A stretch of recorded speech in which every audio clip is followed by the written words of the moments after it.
bring the energy, he'll do the rest. Martinez Company, powered by Sports Radio 102.9 The Game. You're going to hear it right here. The show starts now. Hello. It is Monday, February 3rd, 2025 here. New months and a new episode here of Martinez Company. I am Angel Martinez, live on Sports Radio 102.9 The Game. And, of course, all over your social medias, Facebook, YouTube, Rumble, where else? On SR1029thegame.com. And, of course, on X, which we absolutely love, LinkedIn, and everywhere in between. So thank you all for coming here to the show, listening in live. And also don't forget to download the app, SR1029thegame.com, right on the home landing page. You guys can do it that way. You can also do it while you view the content and the starting lineup here on the network. Of course, Pete just got off the air. Pete is Monday through Friday from 7 to 10 a.m. I am Monday, Wednesday, and Friday from 10 to 12. Following me this afternoon will be the Drive with Q. I believe he will be on at 5 p.m. today instead of 4. So he should be on at 5. 6 o'clock will be Beeves World from 6 to 7:30. And then close out the night will be Lloyd Vance's Insider Football with his special guest. You guys know him. You guys love him. Ray Didinger from your Philadelphia Eagles. He used to cover the Eagles, of course, a lot of times on 94 WIP. A lot of also on 610 WIP as well. So Ray, who had done a lot of work for the Eagles in the past and decided to retire, rightfully so, he will be on with Lloyd Vance this evening at 8 p.m. Good morning, my mile, the Penguin AZ tuning in. It is 7:03 on the West Coast out there, Arizona time. Good morning, my hermano, and thank you all for, once again, the time off last week, which wasn't time off. Had to cover the Pro Bowl. I'll get into that. Also, the clash at Bowman Gray. Originally, we had talked about it, Dylan and I, yesterday, about whether this was going to kind of live up to its hype. And I will say it did. I liked it. I actually enjoyed it. I thought it was really good. There's only 20 cars out on the field, and it's kind of hard to be able to pass because a lot of guys, including Kyle Busch, said the cars wouldn't turn. And it's a super short track. What used to be a football field, it's really small. And to make your car handle the way it normally handles on a super speedway or even Martinsville, Bristol, it's completely different. But I mean, it was small. You can see where the wall kind of jetted out a little bit. And a lot of guys who ended up making contact yesterday with the rear side or the right side of the car as well. So it was just a lot went on yesterday. But for NASCAR, the clash at Bowman Gray, I thought it ended up being entertaining for a lot of folks who went out there. Chase Elliott, in case you guys missed it, turned around and ended up being your winner. I can't remember if Dylan had picked Chase. I thought that the number 22 was going to end up winning it, but nonetheless, he didn't. And I'm trying to think, Ryan Blaney, who kind of came through the pack, almost ended up being there at the very end. Came up short, but nonetheless, it was successful. And even a child fell asleep during the entire thing because it was cold out there in the Carolinas and Winston-Salem. But whether it return back next year, I don't know, because towards the end of the interview with Chase Elliott, and I'll play some of it a little bit later on, he had talked about how, they hope to be back there. Now, I don't know if he's talking about a regular season race, which I can't see just because of the way everything is kind of set up, but who knows? But yes, thank you, Penguin. Listen, it was fun. Here's what I will say when it comes down to the Pro Bowl, is that when these guys are out there, this time of the year, this week, of course, is Super Bowl week. Kansas City Chiefs, Philadelphia Eagles out there in New Orleans. Of course, there'll be birds on Bourbon Street. A lot of the fans, some get there on Monday. Most of them get there at least by Thursday, because it all depends on who you fly out with. Sometimes they have a package deal. Some people don't want to be there all week long because they just prefer to be there for like the last 4 or 5 days, or they'll extend their days. So they'll go in like Thursday and then return back home on Monday. But whatever the case may be, it is Super Bowl week as Kansas City Chiefs are trying to be the first back-to-back NFL champions, Super Bowl champions in a modern era, but they're trying to be the first ones to do so. They're first ones to do the AFC championships 3 years in a row. So that's what they are trying to accomplish at this point. But Philly wants to get in the way. And in my opinion, I feel that I am confident in saying that I believe the Philadelphia Eagles will come with a great game plan, even though they've got some guys still on the injured list. But I still believe in my heart that the Eagles will win the Super Bowl licks, as Gronk likes to say, or Super Bowl 59, as the rest of us like to say. But when it comes down to the Pro Bowl is a good time. But at the end of the year, this time especially, it comes out, good morning, Joey B, and good morning to Rick Marcus. Both guys, appreciate you guys tuning in. But when it comes down to the Pro Bowl, you can just tell these NFL players, they just want to relax. They want to have fun. They want to enjoy themselves. And the NFL, for the most part, does a pretty good job of throwing everything together, which I appreciate. Of course, sure, a lot of folks are appreciating some of the stuff from the media. It's kind of difficult to kind of navigate. But for all in all, it turned out to be really well. The weather kind of held up. It looked like on Saturday and yesterday, for that matter, like it was going to end up raining, but it was just overcast. Saturday, especially during the practice at Camping World Stadium. It was warm, for sure. Thankfully, it was warm, but the sun really didn't kind of come out. And then as we're making our way back after practice late Saturday to turn right back around and drive early back on Sunday, but the sun was definitely shining when we came back in towards the Tampa area. But before that, it wasn't that that exhilarating. But Big One Z says, good morning, Chad. Joey B says, great content for the Pro Bowl and all the coverage. Awesome ex-post. Thank you, Joey B. ARD, I was just talking about the race not too long ago, so I'll get into it a little bit later on. He says, hey, Martinez, where's the company? As he likes to throw jokes, that would be Dylan, in case you guys don't know. And any players at the Pro Bowl you thought were snobbish? I'll get into that. I will definitely get into that. But overall, the NFL and the way they have things set up is Thursday, you have the skills competition, which was indoors, but then they have certain buildings where certain people end up going to, because if you're not, I guess, fully credentialed, then you go to, I guess it's like called guest host building. And that's where you end up going to go see the content from the guys out there playing, people who are eligible to go out there to check out the actual indoor venue.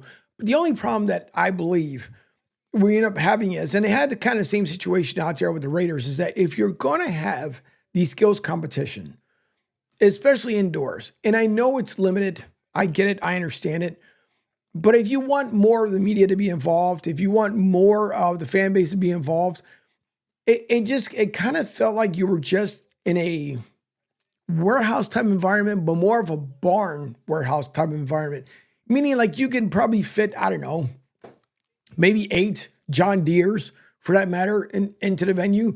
But they try to spread it out like I guess the illusion is to make it seem bigger than what it is. But again, tight security. They want to make sure everybody's safe.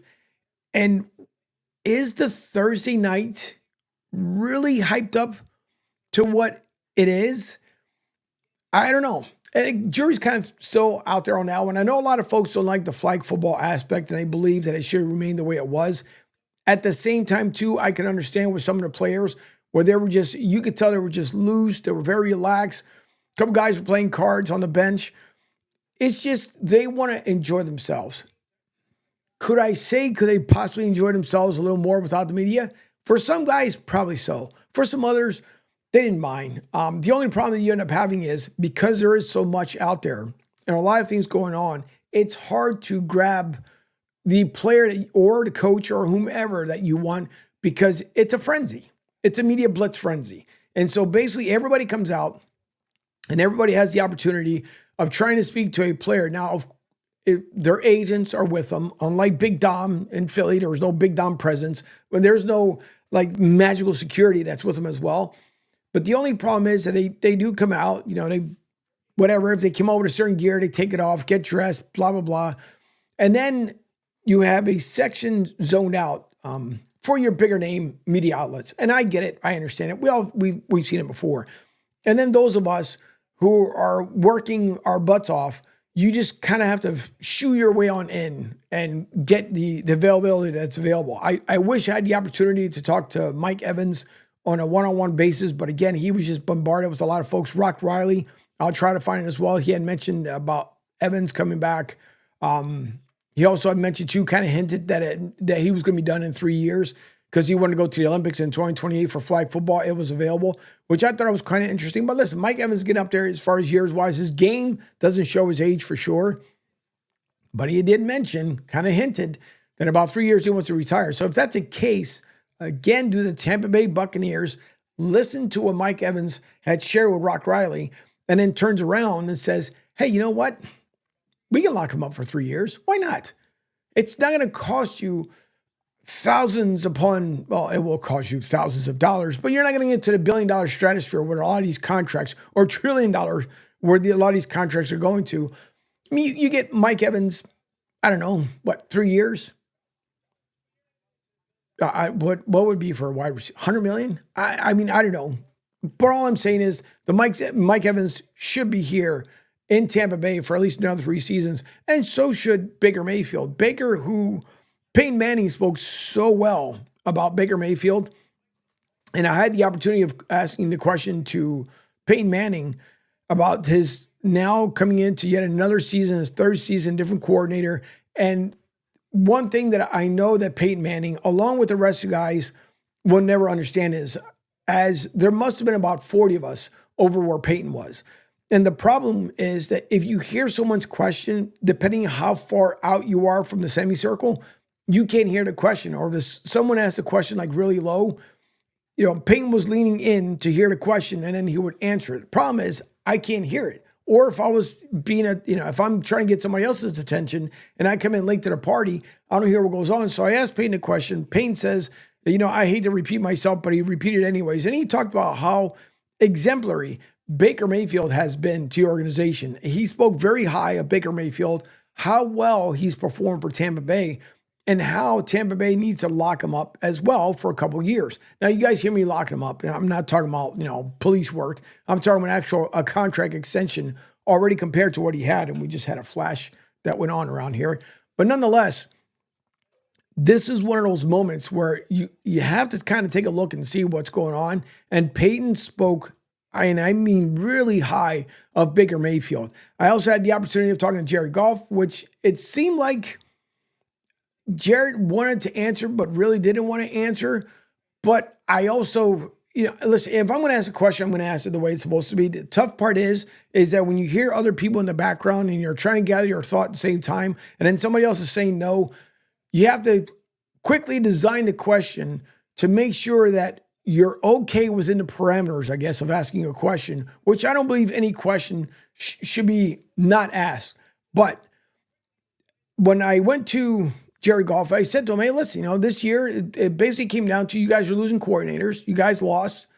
No matter which way you look at it, it was a done deal. So what I wanted to get and convey the message to him, and it was a quick question I had for him, was that one is, I didn't bring him down. Obviously, I'm not going to bring him down. I mean, he could do that himself because I'm not here to make an NFL athlete feel bad. I mean, they already feel bad enough that they didn't move on to that next level, the next stage, to get to the Super Bowl. But I pretty much said to him, you guys are going to be now out coordinators. You're going to have a brand new coordinator coming in.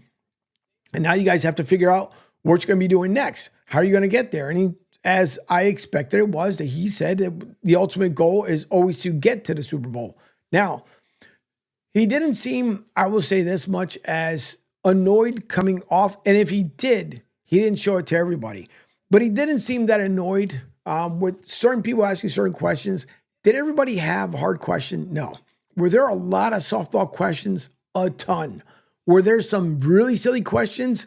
I would say at least 80% of the questions that were asked were really, really silly. So one thing is, as being part of a media outlet, you have to make sure that if you're going to ask a question, make it relatable to what's going on. Now, if you want to have fun with it, it's a whole different story. I get it. I understand it. But the only problem is sometimes some agents, some people that are around some other people, they don't want you to ask a certain question.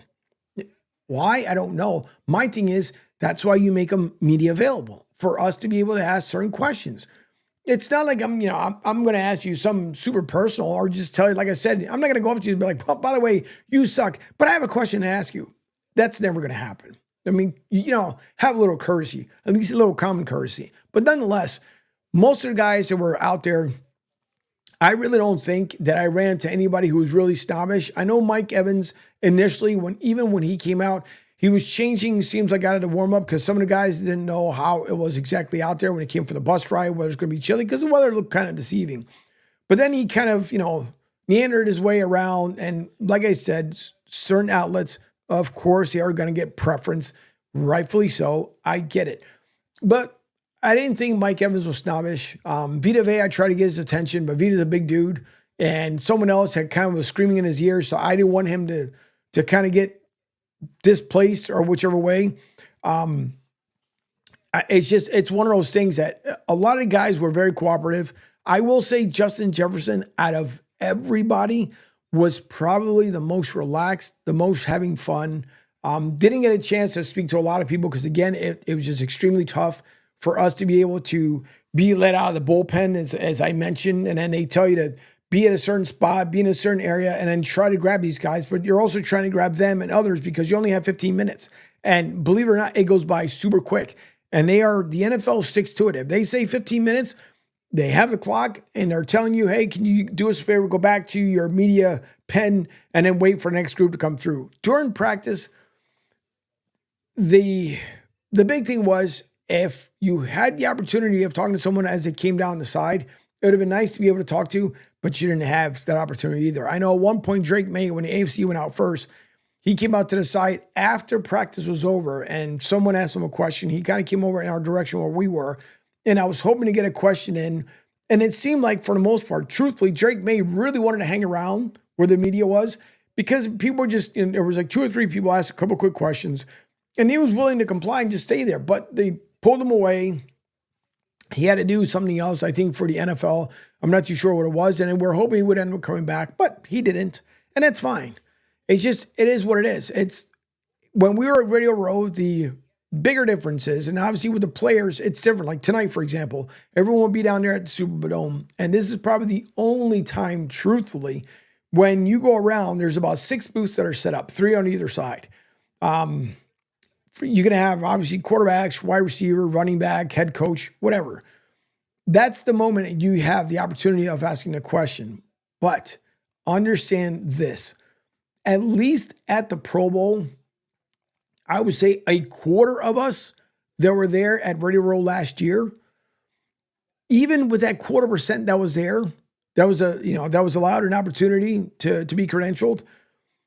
Even that 0.25% was even tough to get a question edgewise in. Now, during Radio Row, it's different because now you have to, the players don't move around to different booths. You move around to where the booths are. But you might get lucky where they might have a little extended time because they know there's, let's just say there was at one point last year with Kansas City at one booth in particular, there must have been about 60 of us all standing there, everybody trying to get their question in. And eventually once that broadcaster or a journalist or whomever moves away, then obviously it starts getting closer and closer. Hopefully the player hangs around where you can ask the question.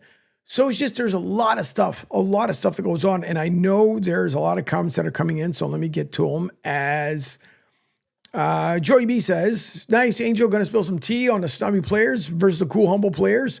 That, like I said, it's some of them, not very many though, but you could just tell.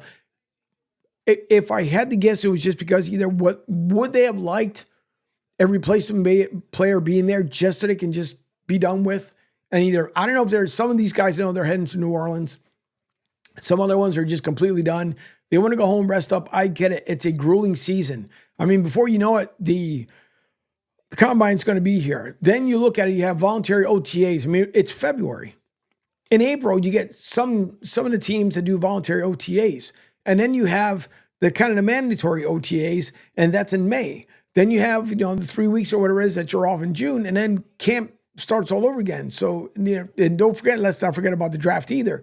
So a lot of these guys just want to go. They want to rest up their bodies. Some of the guys were a little aching. Baker Mayfield, absolutely relaxed. Joey Burrow, I will say if I had the opportunity to talk to him, he'd probably been one of my top priorities, and I tried to get his attention, but again, he was just bombarded, so I had to kind of move to another player. But Joey Burrow was, I want to say, probably him and Russell Wilson, other than Justin Jefferson I talked about earlier, where like Joey Burrow wanted to be there just to have fun. You could just see it. He was there to have fun. Baker Mayfield, if it was up to him, I think he would answer a lot more questions. But you could just tell that they were just in this chill mode. And again, I have no problem with it because it's different being part of media, not being the athlete. At the end of the season, it's got to be grueling. And then you're going to have questions going to come around. They're going to be tough. We understand it. You know, I'm pretty sure Cincinnati didn't want to go out the way they wanted to. That was one question I was going to ask Joey Burrow, but I didn't get the opportunity because, again, so many people.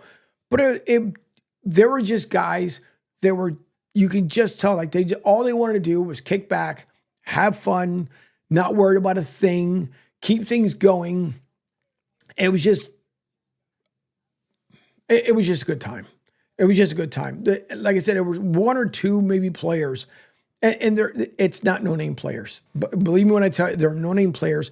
We're probably the only snobbish ones. And when I mean no names, and everybody has a name, don't get me wrong, it was just maybe one or two that just kind of felt like, is it over yet? And again, the reason why I'm saying it is because they're probably to the point of their season to say, I just want to go home. I just want to relax, or I just want to go to some island and kick my feet back, get my body healed, and worry about come next season. But for the most part, overall, I think everybody did a pretty good job. And the NFL as well. Tight security, which it should have been. Fans were very nice.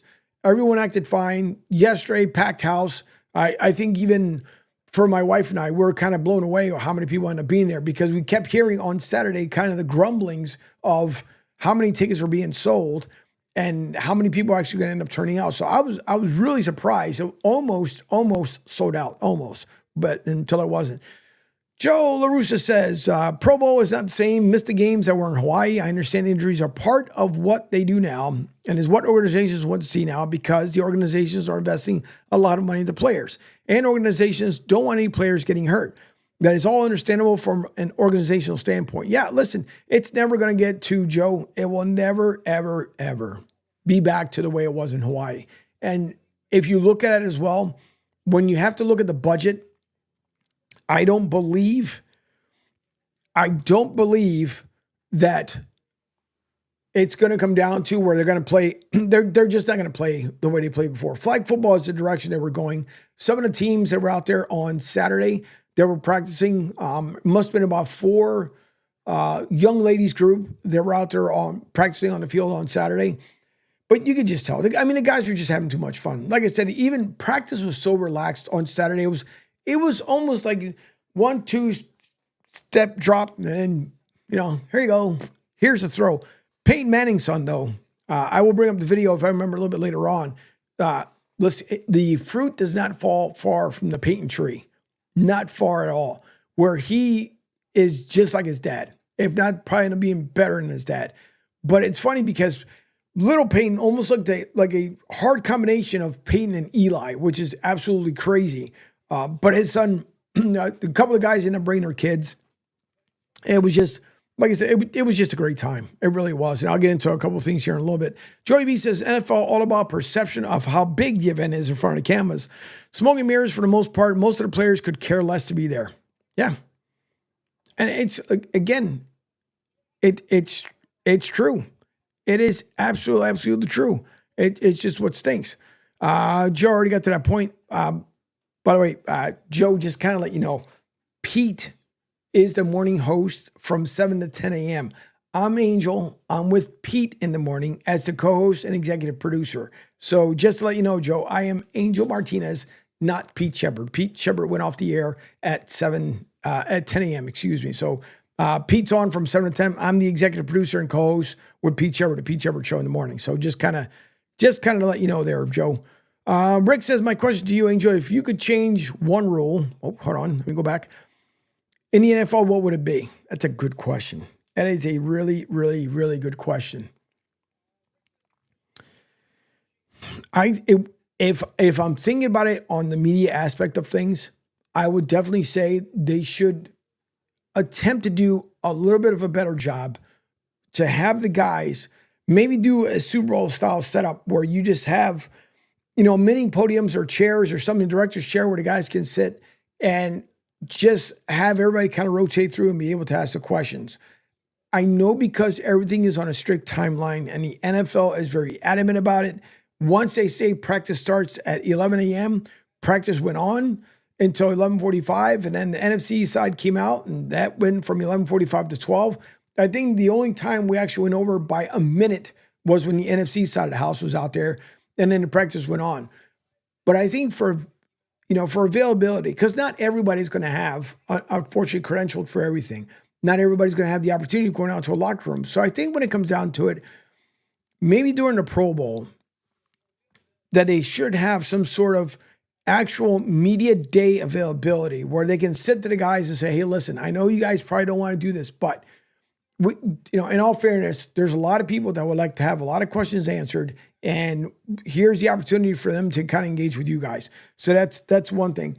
The overall, as far as the gameplay, they got to do something with the helmet-to-helmet hits. They have to. CTE, even though the NFL stated that it was down by I think 19%, to me, I think still it's a high number. It should be no more than 1%, in all honesty. So I think they got to really take a strong look after the Super Bowl is over. One is definitely I guess another one was already mentioned to one. One definitely in the helmet-to-helmet, and then the other one, the fairness when it comes to throwing the flags. That's got to be almost primary focus first. They have to take a look on how these plays, if you're going to call it fair for both sides. So that's one of the other ones. Brick follows up with, since the game is now flag football, maybe it should be NFL players against college guys. It could be.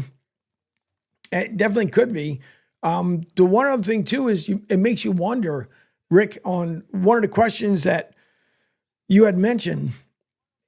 I almost kind of feel like Rock and I had talked about this last Wednesday, and we talked about it again when we met with each other up on Saturday, is that no matter what, you're going to get to a point where it's going to be that the NFL players, I don't know how much it's going to happen, but it could be a possibility that it might come down to that they're named to the Pro Bowl, but that someone else will go in their place. And I hope it doesn't come down to that point, because then it's like, okay, the player's there, but he's not going to play. Here's so-and-so who's going to play in his position, who's going to play for him. So I don't know. There were a lot of talks about a lot of different things. I'll try to get it all in before the show ends, but there was a lot of things a lot of people thought things could have changed. But before I get into Duncan Dad's comment, I know Dylan is calling in from Auto Racing Digest, but I'm pretty sure he's not going to talk about the car segment for a moment. But Dylan, first of all, how are you, and what did you think of the Pro Bowl? To be honest, I didn't really watch much of any of it. Nothing against the Pro Bowl. I think, I kind of like the flag football format. It kind of reminds me of in a little bit of an arena football type game, if you will, with it being really high scoring and super short field and everything. But the Pro Bowl is it's just a filler week, right? It's fun if you're a fan, and I think it's great if you're a kid, if you want to go and experience the Pro Bowl in person. But if you're just an adult and you're going to this, it's kind of just a bland showing. It's good for the kids to meet the players. It's great access, but overall it was okay. I didn't really watch much of it, but it was okay. I thought it was okay. Yeah, it's where a lot of people are starting to say the same thing too. They feel like it's okay. It's not the best thing. And you got to remember too, and we had talked about this yesterday as well, that the Pro Bowl, and I understand ESPN is one that runs it, but the NFL Network, it's their network. They should have been promoting a lot of it before. They just don't promote it the way they used to. And, there was grumblings on the field saying that maybe the Pro Bowl will not ever come back to Orlando. No one knows. At one point, Camping World Stadium is going to go through a major renovation after the Jaguars are done playing there, because the Jaguars facility is going to go through an upgrade of their own. But there's a lot of folks that believe, because of ticket sales, that it's not going to come back to Orlando. I don't think it'll go back to Hawaii either, because things have gotten so expensive that I don't know how many people can afford to go to Hawaii for a week anymore. And I know a lot of fans that were there weren't there for the entire week. A lot of them came in on that Thursday, and then they were all heading back home pretty much today. And some of them were going from there over to New Orleans. God bless. I wish I had that kind of time and money that I was able to do so. But yeah, it's really come down to the NFL's never going to change things. Some of the stuff yesterday from the skills competition, I mean, it was okay. The punt, obviously, that was, I thought that was kind of fun the way they did it, but the NFL is a billion, getting to be $1 trillion industry. We know that pretty soon there could be a Euro League from the NFL when we already know the Jaguars, even though Shad Khan said he's not moving the team to England, but everybody knows it's the England's team. A lot of the people that were there, including the players, are saying that, yeah, they feel like obviously the Jaguars have the home advantage every time they travel to England. But, it's nothing different than what we expect. And Dylan, did I lose you? I know you're making a bunch of noise back there, but no, I'm still here. I was just I was going to comment though on your kind of thing about where they're going to maybe move the Pro Bowl next, and I think honestly, I think your best bet is bring it to the Super Bowl location. I mean, they had the opportunity last year to do it. They did it at Allegiant Stadium for a handful of years, so they could have easily have done it again last year at Allegiant, have it during the week, before the Super Bowl, and it brings in more money to that city that hosting the Super Bowl. It brings in the people, and everybody's already going to be there. You get all the players there. It makes it a real true, couple of weeks there to kind of celebrate the game of the, in the NFL. So, I mean, if it was me, I would just bring it to wherever the Super Bowl is getting hosted. That seems logical at best for me.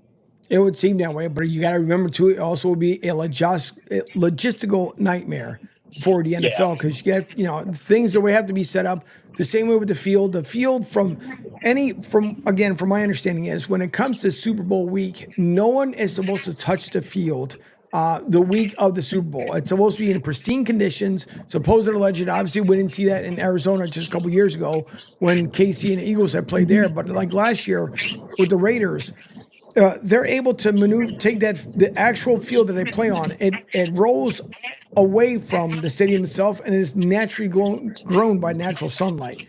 So what they did was last year they rolled the real grass out of Allegiant Stadium, and then had the fake stuff that end up some of the college teams and when they have like different events that go on. That's what we were pretty much what we walked around on. They made it seem like the official NFL field, but a lot of us knew that it really wasn't, because when you walked into the stadium, you could see the actual grass that was outside. So that's number one. Number two is everything security-wise, in order for it to happen, the way, booths are set up, I mean, it just logistically, it wouldn't work for the NFL because you already have the week prior to everyone showing up to New Orleans, there was already security being implied. Things are being already set up. When we were in Vegas, it was the same way. Like even going through the convention center was kind of crazy the way that you had to go through. And I understand it's extra tight security, especially in New Orleans was what had happened not too long ago. But it's not going to be feasible for them to have it. The only other thing that Debbie and I were talking about is that if they decide to move it, maybe they would take it to Arizona. But again, Arizona continues to lose teams out there. Not too many people going out to see the Diamondbacks. Obviously, they lost their hockey team. The football team is no freaking better. So even if you take it to Arizona, you have some 38,000 plus seats that you're trying to fill in, and you only have about some 18,000 plus seats at Campbell World Stadium, and you couldn't fill those. To me, it's just that the NFL, the route that it decided to go with the Pro Bowl was not what everybody wanted to see. Again, it's great. These guys can relax, but flag football is just not what a lot of folks still want to see to this day. I actually have a bit of a proposal I think that may work. And obviously, given that the Olympics is coming in LA in a handful of years, and this is going to kind of, flag football is going to be one of the sports that we're going to be seeing, bring it out to LA, bring it to SoFi Stadium, man. Like, bring it to, bring it to there. I mean, a lot of city, big city, got all the big stars, you can really promote it. And with the Olympics coming up here in a couple of years, that will also give an opportunity to kind of promote, like, hey, in 3 years, you might be seeing these guys playing here in LA for the Olympics. So, I mean, maybe that's an option as well, bringing it out to LA. I mean, SoFi is one of the nicest stadiums in the NFL. So, I don't really know what that kind of like vision is. I mean, the only reason I say maybe bring it with the Super Bowl week, kind of at the same stadium is, I mean, they've done it before in the past with Glendale and in Miami. It's only kind of been a one-off event, if you will. But I mean, LA would be another option as well if they decide to move it. But I mean, maybe they feel like Orlando is the best spot right now for it. But we'll see what happens. Yeah, it's a watching video here that Duncan Dad was sending to me as he's on his way from he was in Cabo. It's nice to if you're able to do so and enjoy life. It's a great thing. I know Duncan Dad is on his way to New Orleans. He was in Cabo for a couple of days. Him and his fiance, so they're going to be heading out to New Orleans. I know they'll be there today, I believe, through Sunday. So it should be a great time with Duncan Dad. I'm pretty sure there'll be a lot of coverage going on with him as well. But no, Absolutely. when it goes to LA, see, again, the problem is you have to. One thing is that the NFL really has to kind of truthfully do a survey and figure out what is it that the fans appreciate the most? What would they truly like to see out of the Pro Bowl? And how much of it makes sense. Like I said, there was a lot of folks that brought their kids and they had, jerseys, footballs, because you could buy them obviously there, deflated, not inflated, but you could purchase them and then you were out there and after all the practices were over, that's when you had the opportunity, hopefully, if the athletes stopped by to sign your stuff. But it's going to come down to logistics is really important in Orlando because there are areas where if they need to have emergency services come in quickly, they have all those avenues that makes it a little bit easier for them to navigate. So that's the other part too when it comes down to it. It's just that the NFL really, really, really has to dig down deep and figure out, like, truthfully, what is and what's not working. And a lot of that should come from the people who buy the t-shirts, tickets, season ticket holders. Let everyone know, like, hey, listen, we're going to send out a survey. You guys figure out, from 1 to 10, let us know what do you think are good alternatives just in case we don't do it right by you guys. But, listen, it is what it is. It was nonetheless, it was a good time. And it's tough. On the media side, it's really tough because you are one of what seems like a million out there and trying to do right and just trying to get content in just by asking questions. And like I said, some folks, they'll just immediately turn you away. And it's not the athlete. It's either the agent or the people they're with. It's just, hey, we're not saying anything at this time. And again, that's up to them. There's nothing I can do about that. And I just don't think, I mean, and this might just be me, but I mean, I also just don't think the NFL, I don't want to say this badly, but I mean, when you got your biggest game of the year in the Super Bowl the week following the Pro Bowl, I really don't think the NFL really cares with how the Pro Bowl ends up, playing out because I mean, they do, but they don't to an extent, right? Because it's like, yeah, okay, it's kind of a cool event. It's a neat event and all, but their focus is the Super Bowl, right? It's putting on the greatest Super Bowl they could possibly put on and bringing in a ton of viewership. And I just don't know. I don't think the NFL, I don't think there's as much like care, if you will, in terms of surrounding the Pro Bowl. I think, they just want to make it more of a fan friendly event rather than being, this big spectacle. So, I don't really know if there's a real good, true vision for the Pro Bowl, if you will. I mean,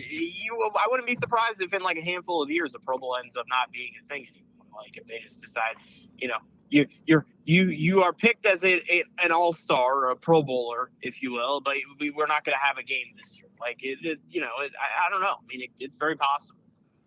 It is possible, but again, this is where some people believe like if it's done, then why bother having a game? At the same time, too, if you're one of the NFL athletes, you still won the Pro Bowl on your resume. No matter which way you look at it, you still won it.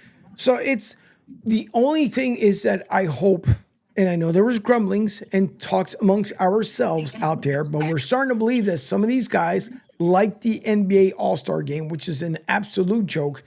What we're hoping for is like I understand the two teams that are going to the Super Bowl. I get it. It's not like years before where they used to send the guys down there. Hopefully they didn't get hurt, so on and so forth. But now they don't even send the teams that are going to the Super Bowl there. Now, Jaden Daniels was supposed to have been there, but because he was hurt, and truthfully he sent Baker Mayfield in his place, and that was fine because it was a lot of fun with Baker being there.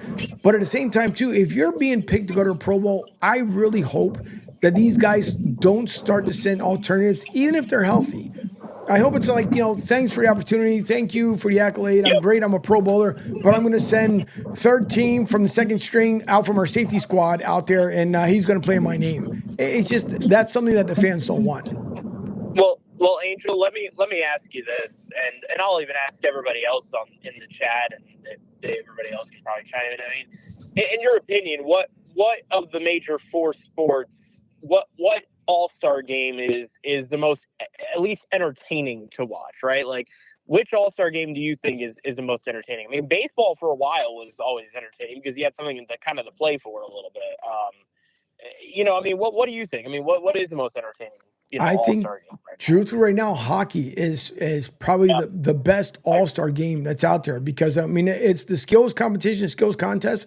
I would say that right now, the NHL, at least the last 3 years, if not definitely the last 2 years, but the NHL all-star competition, it's got to be the best. NBA absolutely blows. I'm just going to tell it the way it is. It absolutely freaking blows. So they would have to be fourth. Major League Baseball, it's lost its luster. If no, and Dylan, you and I, we love baseball. Yeah. If you remember, like MTV at one point had this feature where they brought like objects to the field, like let's say it's like a cardboard cutout. Yeah. So I thought if you're gonna make the All-Star game fun for these guys, if you just want them to really enjoy themselves, put stuff out there, like make things kind of semi ridiculous, just so the fans kind of enjoy it. Because I like the fact that they finally took away whoever wins the All-Star game wins home field advantage. I'm glad they did away with that because I thought that was absolutely stupid. The All-Star game is supposed to be about the guys enjoying themselves. And everybody knows the longest season in any sport belongs to Major League Baseball. So the home run derby has gotten more relaxed, yes. But at the same time, the guys who are eligible, are they going? No. A lot of these guys don't want to go anymore.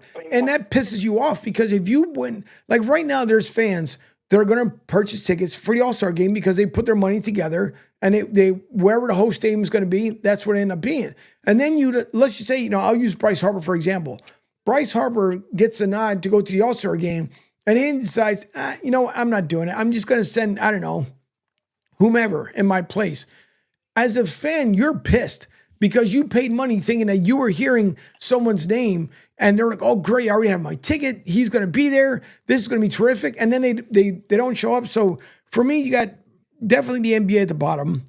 You have the, I would have to say, I don't know if the NFL takes third or I guess Major League Baseball will go third.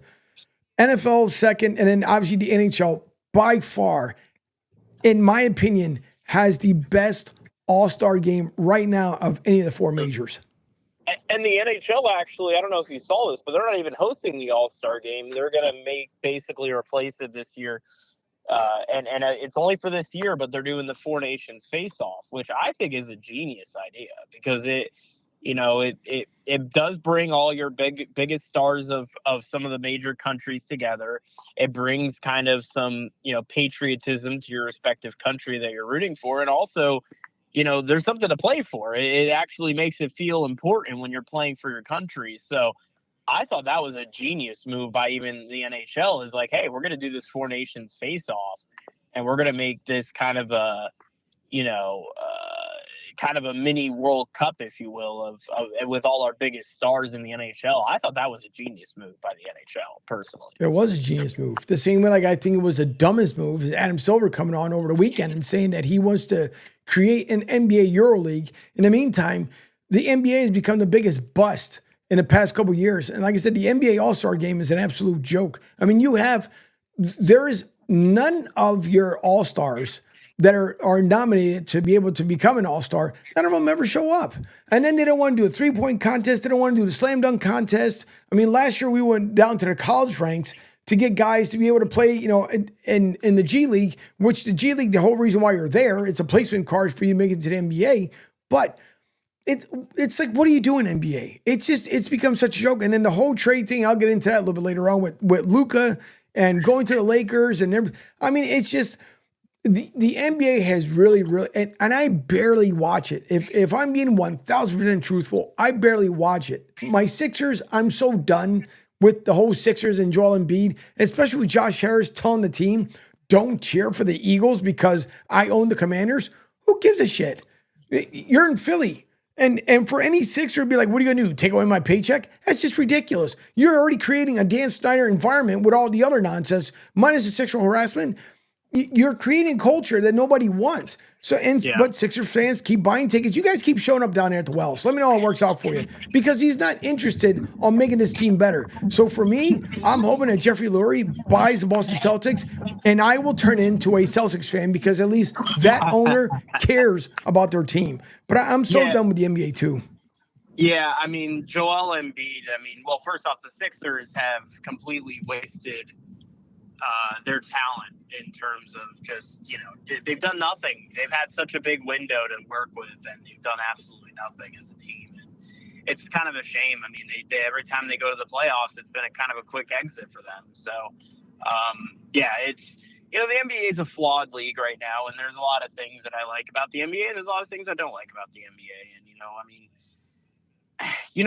EuroLeague, we've seen the NFL try doing it. I know the NFL is more of an American sport. At least basketball is a bit more global than the NFL, but, it's challenging to start up a second league, right? And, the NBA kind of has it a little bit. They have like a NBA league in like Africa or something like that. I don't know. I don't know. The NBA is trying to be very much mainstream, and there's a lot of sports that try to be that way, but the NBA is really trying to be kind of like this, trying to cater to the younger audiences in their 20s. And as you mentioned with the, with the skills showcase on Saturday, like you said, there's really nobody that competes in it anymore. None of the big names compete in it. As you mentioned, they're trying to go after guys out of the G League to have to compete in it. So yeah, it's changed a lot. It's not the same as what it used to be. The NBA used to be a lot of fun to watch in terms of the skills showdown and some of these other events that they do, but it's changed. No, it used to be. And then you have Adam Silver, and I'll get to the comments because I know there's a lot of comments that end up coming in, but when it comes to Adam Silver, that was the other thing. He was like, well, I'm thinking about cutting down the time to 10 minutes instead of 12-minute quarters. Okay. So on the average, the NBA game at most runs about 2 hours, 12 minutes, 2 hours, 14 minutes. Pete and I were talking about this last week too, but 2 hours and 12. So you're literally just, because you want to make it a 2 hour thing, as he says, Adam, meaning as he mentions, because that's kind of like what the people want. Really? Because then if I look at it, now I'm going back and I have to readjust the talent's contract, because I'm paying LeBron James $48 million per year to be on the court for 12 minutes per quarter. So if he's playing less time for my organization, it's also going to reflect on his paycheck. So you want to still keep awarding guys bigger and bigger contracts, but give the fans less time to actually enjoy the game. And it's not like you're going to adjust the tickets according to it. If anything, the ticket prices continue to go up. You got the Phillies that are coming into Clearwater here not too long, just in a couple of weeks from now. And ticket prices are starting to become as expensive as a regular season game. But this is what happens when you start sending contracts into the $1 million, $1 trillion, $1 billion stratosphere. And it's not fair to the average person. And that's why, thankfully, like you and I are down here, and we can go either to a Toronto game or a Threshers game for basically or even the Yankees, slow down, because the Yankees tickets are as spring training tickets are expensive. Yeah, they're just as expensive as if you were going over to Yankee Stadium in the Bronx, which makes absolutely no sense. It really doesn't. So I don't get it. I don't understand it. Let me get a couple comments in here. It says, Jay says, by the way, great job with the Pro Roll coverage.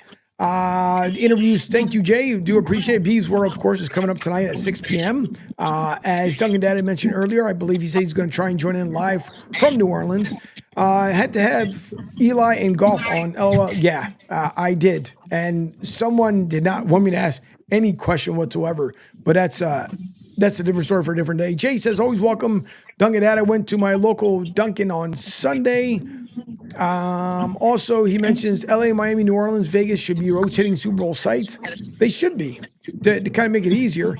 Duncan Dad says, yes, home was good from incident. Thank you for inquiring about 5 minutes from my house. Yeah, for those who didn't know, there was an unfortunate, terrible plane crash that happened. A medical ambulance that had just left from Northeast Airport out to its destination, I think it was Missouri, is where they were heading to.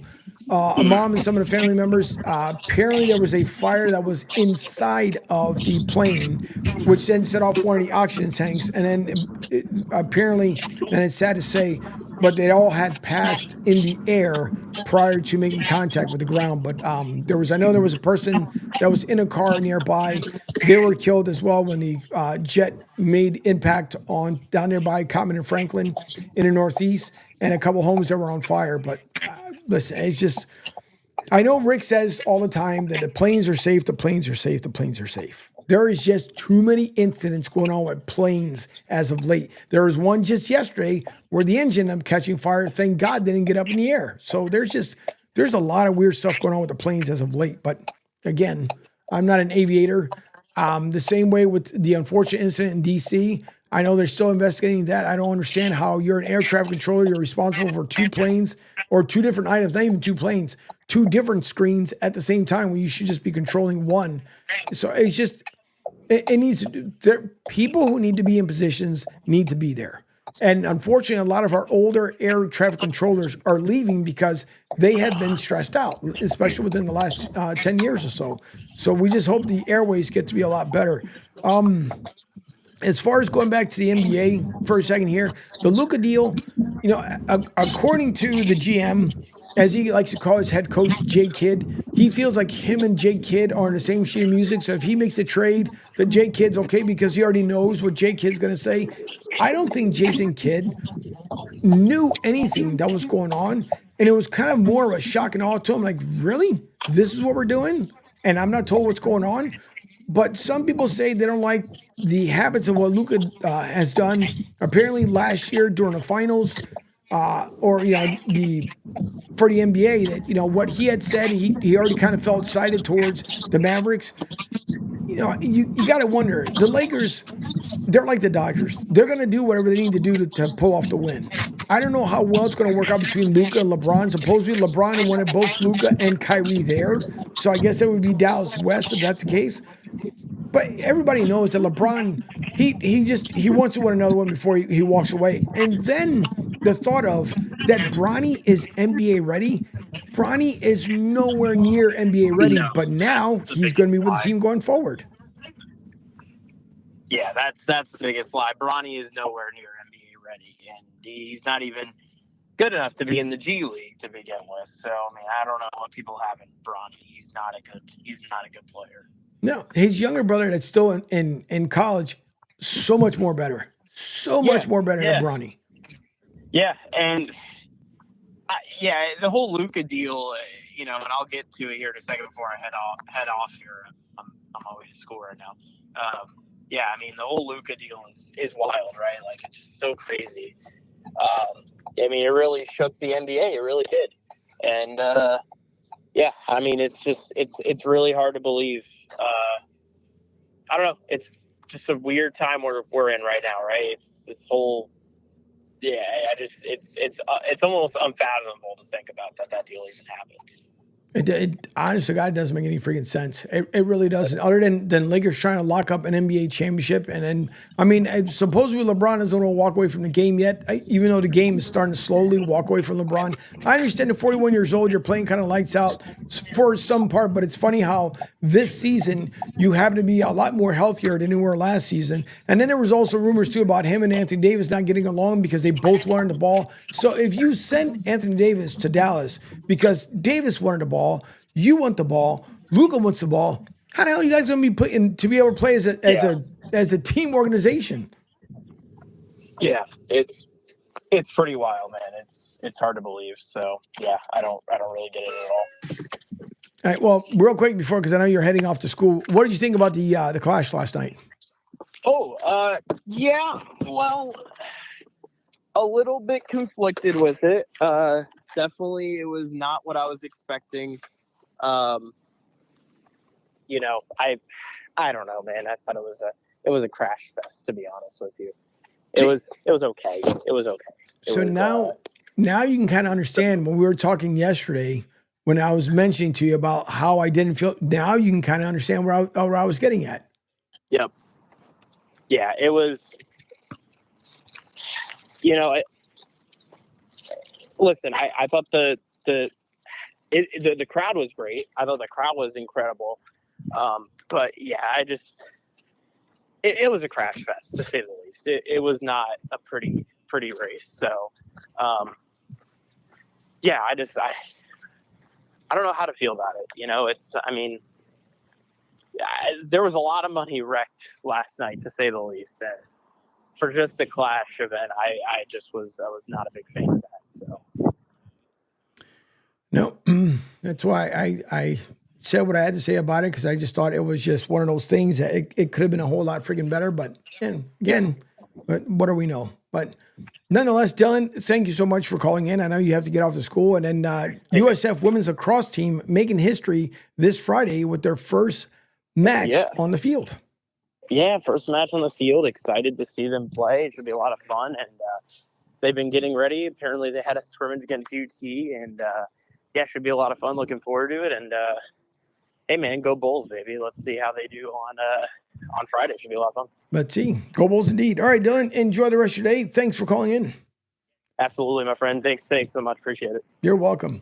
All right, there goes Dylan. He is off to school. So you guys don't know, obviously it's his final year out there at USF. Yes, it seems like he's like Chris Farley, shy of being a doctor without getting his doctorate. But no, Dylan has continued to advance his educational career. And as he had transferred from PHSC over to USF, so he is getting closer and closer to graduating with some media background behind him. All right, we are going to take our first break of the morning. It is 10:57 here on the East Coast. When we come back, I'll play the Jared Goff question I had for him at the Pro Bowl, followed up with the one for Peyton Manning. Peyton Manning was absolutely awesome to talk to, very chill, very relaxed, and Eli as well. I may not be a Giants fan, and I did get into a question when it comes to when it came to Eli. Kind of, I'm not gonna lie, kind of snide because I had to throw it in there about Saquon. But Eli, he'd, quick little smirk on his face, like I knew it was coming. But nonetheless, he was really good. And both of them really a lot of fun to talk with. Scott Van Pelt ended up talking to a lot of folks as well. He had stopped by. He was out in the field for a little while. So like I said, folks from ESPN, everybody it was cool to talk to a lot of folks out there. Didn't get a lot of the interviews I wish I could have had, but again, 15 minutes go by. But in between, as you're weaving your way through the crowd, it's just it's nice to quickly say hello to some of the folks. So Jay says, Dylan, a good guest. He is. It's always a fun time with Dylan. Sometimes, he gets a little goofy. I have to remind him of certain things, but nonetheless, it's always a good time. All right. Coming up here at the top of the hour, we'll get into a little more of the Pro Bowl, also about the Clash yesterday. Again, with the winner being Chase Elliott, what he had talked about at the end of the race, what kind of makes you wonder if they're going to be back to come next year. The only thing I really do like is that NASCAR finally end up going away from the West Coast, because again, Daytona, after the Super Bowl is over, then the NASCAR Super Bowl version of Daytona comes up the following week. So it's nice to see where the guys don't have to travel all the way across from the West Coast back to the East Coast. And I'm pretty sure the guys who drive the haulers appreciate it as well. All right. We'll come back to some more. Don't forget your call or text right here as well. 727-858-6650. 727-858-6650.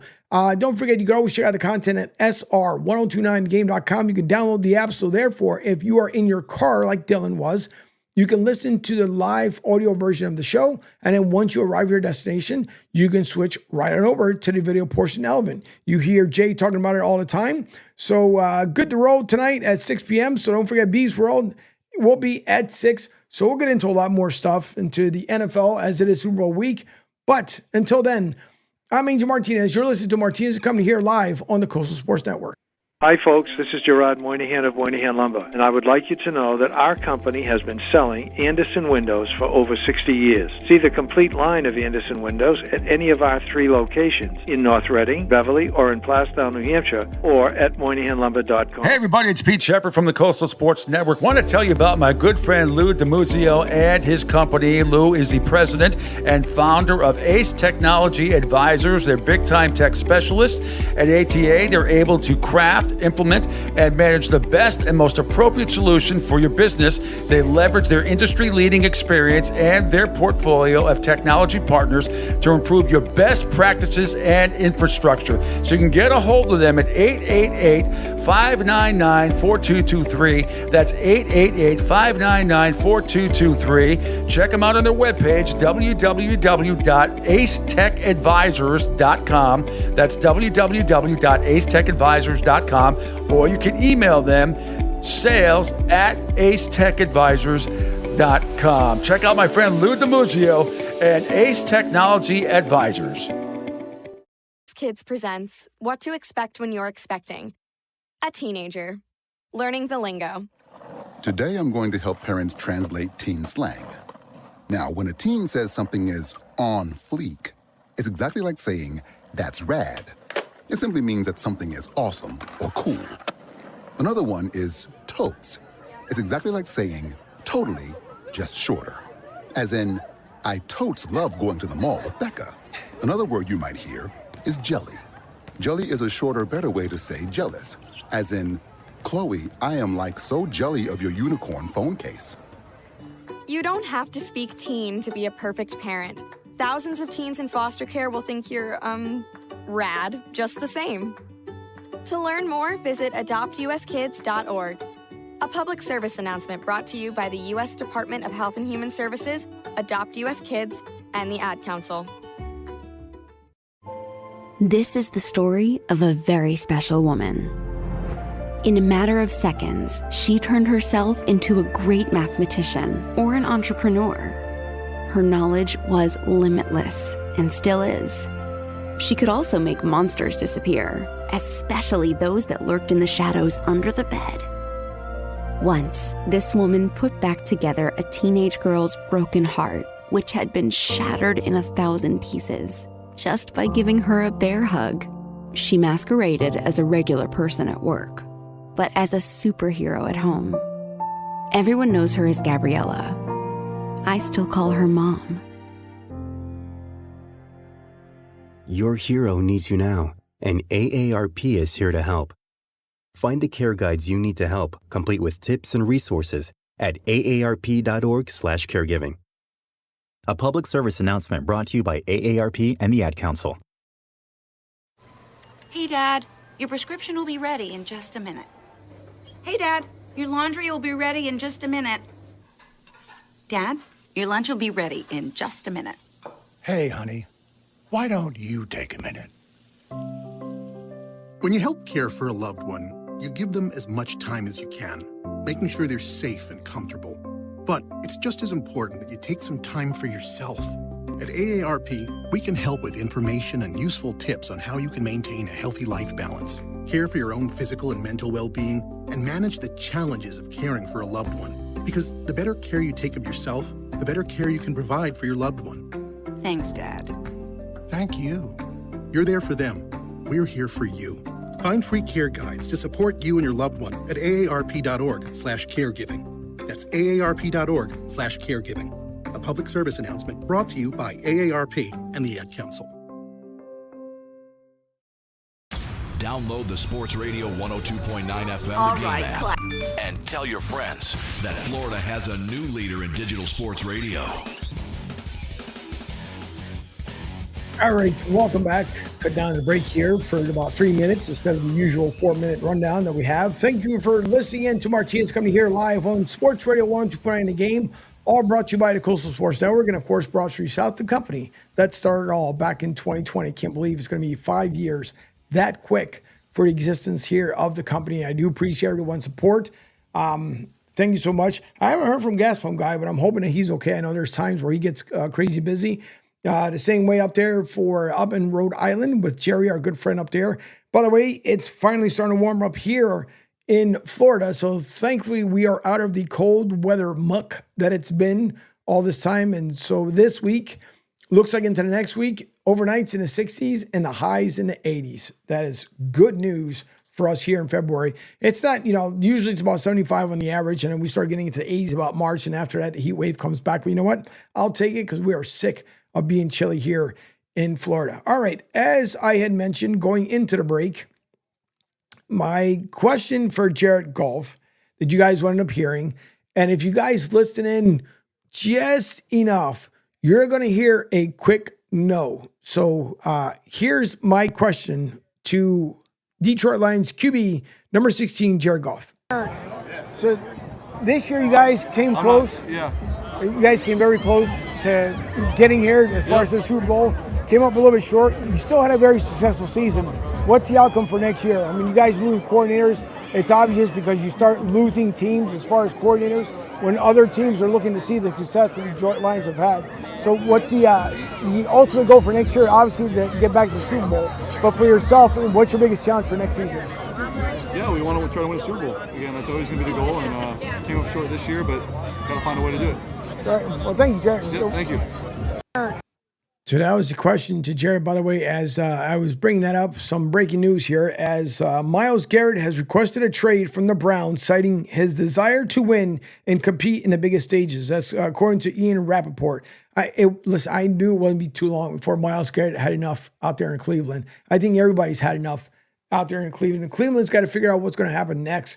I mean, there's been people that are saying, would Russell Wilson go to Cleveland if, Steelers don't want him back? Because don't forget, it was a 1-year deal for Russell Wilson, and then you still have Justin Fields out there. So I had no opportunity to be able to talk to Russell Wilson, although it's not like he would tell me, but it would just be nice to figure out if, I know he did mention to someone in passing he would love to come back to the Steelers, but is he going to get the opportunity of going out there? Now, one person that I will say, and I know Joey B was talking about as far as feeling snobbish, the only person that I will say, and now that I thought about it as I'm answering my own kind of question here, listen, Minnesota, everybody understands Sam Darnold ended up being so much more better than he was with the Jets.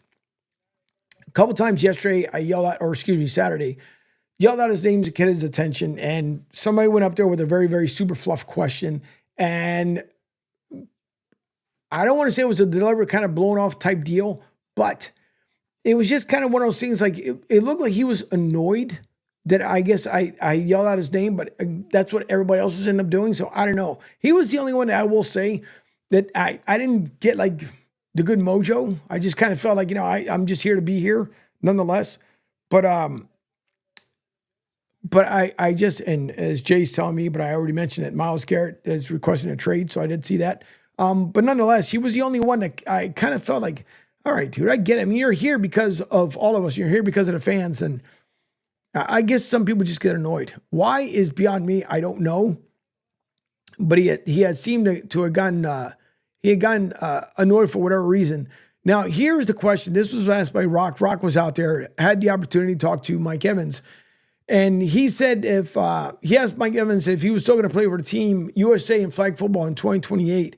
And I know Rock had another thing out there as well, mentioning, how that him and Baker Mayfield hear the news. But this was, I thought, was an interesting take from Mike Evans. And it kind of tells you he's probably going to be done here in about 3 years. But here's Mike Evans. Hey, I've been meaning to ask you, early in the year over in Tampa, you were like, I think I'm going to play in the flag football in the Olympics in 2028. You're here. It's not this is good. This is good practice for me in the Olympics. Most likely, I'll be retired by 2028. How many years is that? 3 years? I don't know. But if I am retired, I would definitely like to play in the Olympics. Are you serious? I would, yeah. Hey, I've been meaning to ask you, early in the year. He was completely the opposite side of where we were. And obviously, you hear the young lady saying, "Are you serious?" Because I think it was more of the shock of people saying, "Oh, he's pretty much saying he's only got 3 years left in him, and that's it." So listen, again, it's tough. In an NFL career, he's had 1,000 yards since entering the league. It's tough to do so. Also, with a couple injuries that happened to him as well, it's a little tough to do. But here is Baker Mayfield. Again, this is courtesy of Rock Riley. He asked if Baker Mayfield about his new offensive coordinator, Josh Grizzard, never having called plays, and will that take some time? And one thing that I asked Peyton Manning was, how is it that Baker's going to be able to deal with? So I'll find out one as well so you guys can hear that. But here's the one with Baker Mayfield and Rock Riley. The question again being, how is he going to fit in basically with the new AC as Grizzard has been promoted to the OC? I mean, it was like Dave. I mean, Dave hadn't called plays until Carolina too, and so it was, Tampa.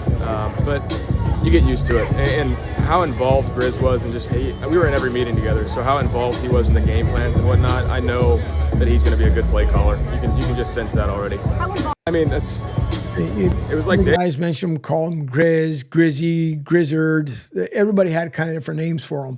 And I want to see if I can find the other one from Rock when he had mentioned about how did everybody find out. And it was very cool to see that they shared his content local here on Fox 13 News in the morning. Here's one also by Rock, which I didn't have the opportunity to ask this question, but Rock asked Peyton Manning if he really doesn't know that Jaguars head coach Liam Cohen, but did he say that Cohen went to his passing camp and says Baker talked to him, talk highly of him. So here is Peyton with Rock Riley and how he feels about Liam Cohen going out to Jacksonville. And if you guys, and I'm also going to play the audio here that Liam Cohen and how he said Duval is little cringeworthy, but eventually he's going to figure out how to say it. I don't know, Liam real well personally. We have this high school football camp called the Manning Passing Academy that every quarterback here was a counselor at. Russell Wilson was actually a camper, but Liam Cohen was a camper at the camp. Obviously, we taught him how to be a coach, not really. We must not have done a good job on the quarterback development. But look, he's done a heck of a job everywhere he's been. Kentucky, the Rams, that's a good system to be from with McVay, and done a good job with Baker. I know Baker speaks very highly of him, so happy for him having that opportunity. And yeah, look, I'm a big Trevor Lawrence fan. I'm pulling for him. Trevor's, this will be his third head coach in just a short number of years, which I don't know. There was a question that was asked him too about Trevor Lawrence, and he spoke highly of Trevor Lawrence. But I will say that Peyton Manning spoke a lot higher of Baker Mayfield. And I don't even think if Baker Mayfield, because Baker was nowhere near when Peyton was asked that question. And then the NFC didn't come out until after the AFC was done with practice. But even if Baker wasn't there, I think he would have said the same thing. It was just quite incredible how highly he spoke of him. I'm trying to find the one where, if it's up there, maybe it's not. Yep, this is how, okay. So here's the one, again, from Rock Riley, where he had mentioned, this is how Bucs wide receiver Mike Evans found out Liam Cohen was taking the Jacksonville Jaguars head coaching job. So I will flip the screen over here so you guys can follow along. For those who are watching here, I appreciate everyone who's tuning in. Once again, 11:13 here on a Monday, February 3rd. Here's Mike Evans. This is courtesy of Rock Riley, how he found out that Liam Cohen was taking the job. A comment on my Instagram. Oh, man. I had posted a picture with a quote from the Bible and a verse from the Bible, and I seen a comment on there, and it was like Liam's leaving or something like that, and it seemed like I was sending a cryptic photo or something. I don't do stuff like that. So I'm very happy for Liam, and that's how I found out on Instagram. A comment on my... It was just, you keep hearing stories, which it kind of makes you one or two. There's all kinds of different stories that came about of how he was able to, how he got the job, how he didn't get the job. Then you have Trent Baalke, he was let go. There's just so many questions that are out there of trying to figure out like who is actually saying the real situation of what ended up happening. And I'm going to bring up here in a second the one with, once again, the one with, there was one question I had for Peyton Manning. Oh, I don't have the one I don't have loaded up here for, give me a second here, but I don't have the question loaded up with Peyton, so maybe I'll do that later on with Beeve when he comes on at 6 p.m. tonight. And then later on, guys, in case you missed it in the beginning part of the conversation here, tonight, Lloyd Vance's Inside of Football, his guest, Ray Didinger, who had covered the Eagles for many, many years, has retired since, but Ray will be his guest tonight at 8 p.m. Here is the question that I posted to Eli about Saquon and then the Giants rebuild. Even today, started in flag football, and here they are. Appreciate it. Thank you for your time. So the Giants rarely ever make any huge mistakes, and then they get rid of Saquon Barkley. He comes to the Eagles, ends up having an outstanding year. Giants are in a rebuild mode. How long is it going to take for the Giants to get back to where you were when you were with the Giants? Well, that's a good thing about the NFL. It doesn't take long to go from a a team not in the playoffs to a team making playoffs to winning championships. 2 years ago, we won a playoff game. So you can quickly turn it around from bad to good or from good to bad. And so with the salary cap, with free agencies, with the draft, getting the right guys, you can turn it around real quick. I know your brother was asked a question, would you ever be a coach? So I guess the same question would go to you. Would you ever think about becoming a coach? I think flag football coach is good enough. The extent of it. Thank you, Eli. Appreciate it. So Eli, again, he was very cool. Hung around for a couple extra with us and some of the other folks that were around there as well. But he was really down to earth to talk to. The one question it's tough. I will say this much. It's tough sometimes when there are certain things that you want to ask, whether it's football related or not. One thing I wanted to get into Peyton was as far as his commercials, because I was hoping if I said Peyton and he was at Peyton, but he wanted to go on. I understand because the flurry of questions were coming around, but nonetheless, Eli was really good to talk to. Peyton was really good to talk to. Like I said, for the most part, everyone was pretty much down to earth. Sam Donaldson was the only one that I just thought kind of like, all right, dude, Sam Darnold, whatever, Be it upset, be it what you will. Are you worth $3 million per year? I don't know. The Raiders, I think, are the only ones that are probably going to be paying that kind of money. By the way, Chip Kelly is one that he's going back there. I don't know. So we'll see. We will see. All right, I'm going to take a very quick break because sometimes when you're by yourself, things end up happening. So I'm going to take a quick break. We'll be back with some more of, and why is this still showing? Hang on for a second before I switch it over, but we'll be back with more Martinez Company here on the Coastal Sports Network. Adopt US Kids presents What to Expect When You're Expecting. A teenager. Learning the lingo. Today I'm going to help parents translate teen slang. Now, when a teen says something is on fleek, it's exactly like saying, that's rad. It simply means that something is awesome or cool. Another one is totes. It's exactly like saying totally, just shorter. As in, I totes love going to the mall with Becca. Another word you might hear is jelly. Jelly is a shorter, better way to say jealous. As in, Chloe, I am like so jelly of your unicorn phone case. You don't have to speak teen to be a perfect parent. Thousands of teens in foster care will think you're, rad just the same. To learn more, visit adoptuskids.org.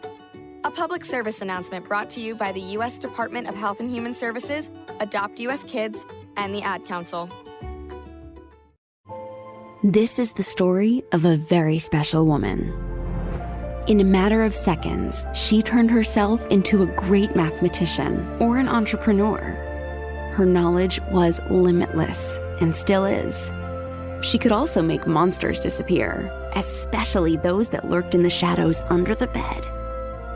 Once, this woman put back together a teenage girl's broken heart, which had been shattered in 1,000 pieces, just by giving her a bear hug. She masqueraded as a regular person at work, but as a superhero at home. Everyone knows her as Gabriella. I still call her Mom. Your hero needs you now, and AARP is here to help. Find the care guides you need to help, complete with tips and resources at aarp.org/caregiving. A public service announcement brought to you by AARP and the Ad Council. Hey, Dad, your prescription will be ready in just a minute. Hey, Dad, your laundry will be ready in just a minute. Dad, your lunch will be ready in just a minute. Hey, honey, why don't you take a minute? When you help care for a loved one, you give them as much time as you can, making sure they're safe. Don't just follow us on the socials. Call or text the show 727-858-6650 and let us know what's on your mind. Now back to Martinez and Company. All right. Pardon me, my apologies. Sometimes when you have to go, you have to run. And when you're by yourself, there's no one else sitting in the co-host chair. So when you host, executive produce, have to do it all. Sometimes you have to take one of those little emergency breaks here every once in a while. So I do appreciate everyone for the back-to-back commercials. But, all right. As I had mentioned before, I know some of these players, some of these athletes, they just, at the end of the season, they just want to They just want to be done with everything. Some guys, like I said, they might be the same in their own personal lives. Some guys might be annoyed. I know if you get that close, Minnesota having the year that they had, sometimes, hey, listen, you just get to the point where you just don't want to be there anymore. And I get it. It sucks. I don't care who you are and what field you work at, whatever's going on. You get so close to being to where you wanted to be, and then it's like the rug gets pulled out from under you. It absolutely stinks. But for Sam Darnold, who knows? Maybe Oakland, I mean, they just hired Chip Kelly. Dios mío. They just hired Chip Kelly as their OC. Pete Carroll, of course, becoming the head coach of the the Las Vegas Raiders. Then they decided to take Chip Kelly again from the college ranks, bring him to the Raiders. Now, Jay was just asking me this question probably last week. I believe it was like last Wednesday when we got into it. And he was saying what I thought about Chip Kelly. Chip Kelly is not the guy that you want. I could be wrong. Maybe after his first experience in the NFL, being with the Eagles, maybe he'll be a lot better. You cannot expect for the guys to be as quick as they were when they were in college. If you're coming out of college currently, or even within the last year, could you keep up with Chip Kelly's pace? Of course you could. But in the end, how good is he going to be for Oakland? Las Vegas. Goodness gracious, 1 year I get it straight. But for Las Vegas, I don't know. I mean, they obviously saw something in him that maybe other teams didn't want to. Am I convinced? Pardon me for a second. Am I convinced that he needs to be the OC once again in an NFL team? We're all going to get those questions answered as soon as we all find out if he's going to tear apart the Raiders like he did with the Eagles. And with the Eagles, he did not tear that team apart in a good, positive way. He really brought that franchise down. And if everybody remembers, he put Howie Roseman in the basement with this stapler in the farthest corner at Lincoln Financial Field. Is he going to do the same out there at Allegiant Stadium?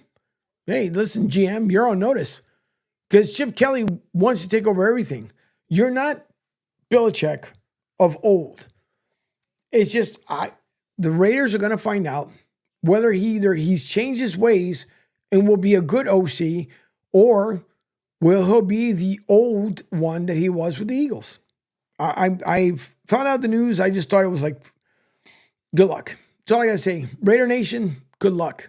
Hopefully it works out well. I know with Pete Carroll, interesting hire, because I thought Pete honestly was done. Like he was retired and he was through. That's just in my opinion. I thought Pete Carroll was just like done with the NFL. Just figured out, you know what? This is not it for me. I'm done. I'm through. Let's move on. But they brought him back. And there was other moves too. Someone too was the OC. What was it? One of the, I think Chicago. Someone, I got so many notes up that sometimes it drives me bananas. But somebody brought back, and I'll get into it into a second though. But here's Chip Kelly's contract details.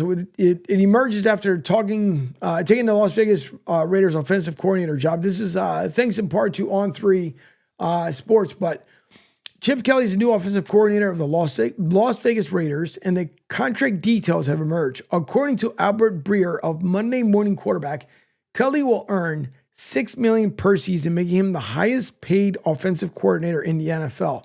Now, if you guys remember, Liam Cohen was just offered a substantial amount of money prior to changing his mind and taking the job with Jacksonville.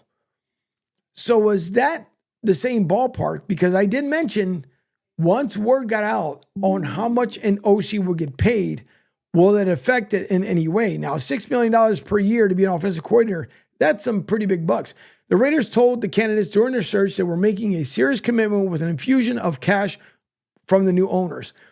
Beer wrote on X, quote, here it is. Chip Kelly was lured to Vegas with a deal averaging $6 million per year per sources. Kelly is now the NFL's highest paid coordinator.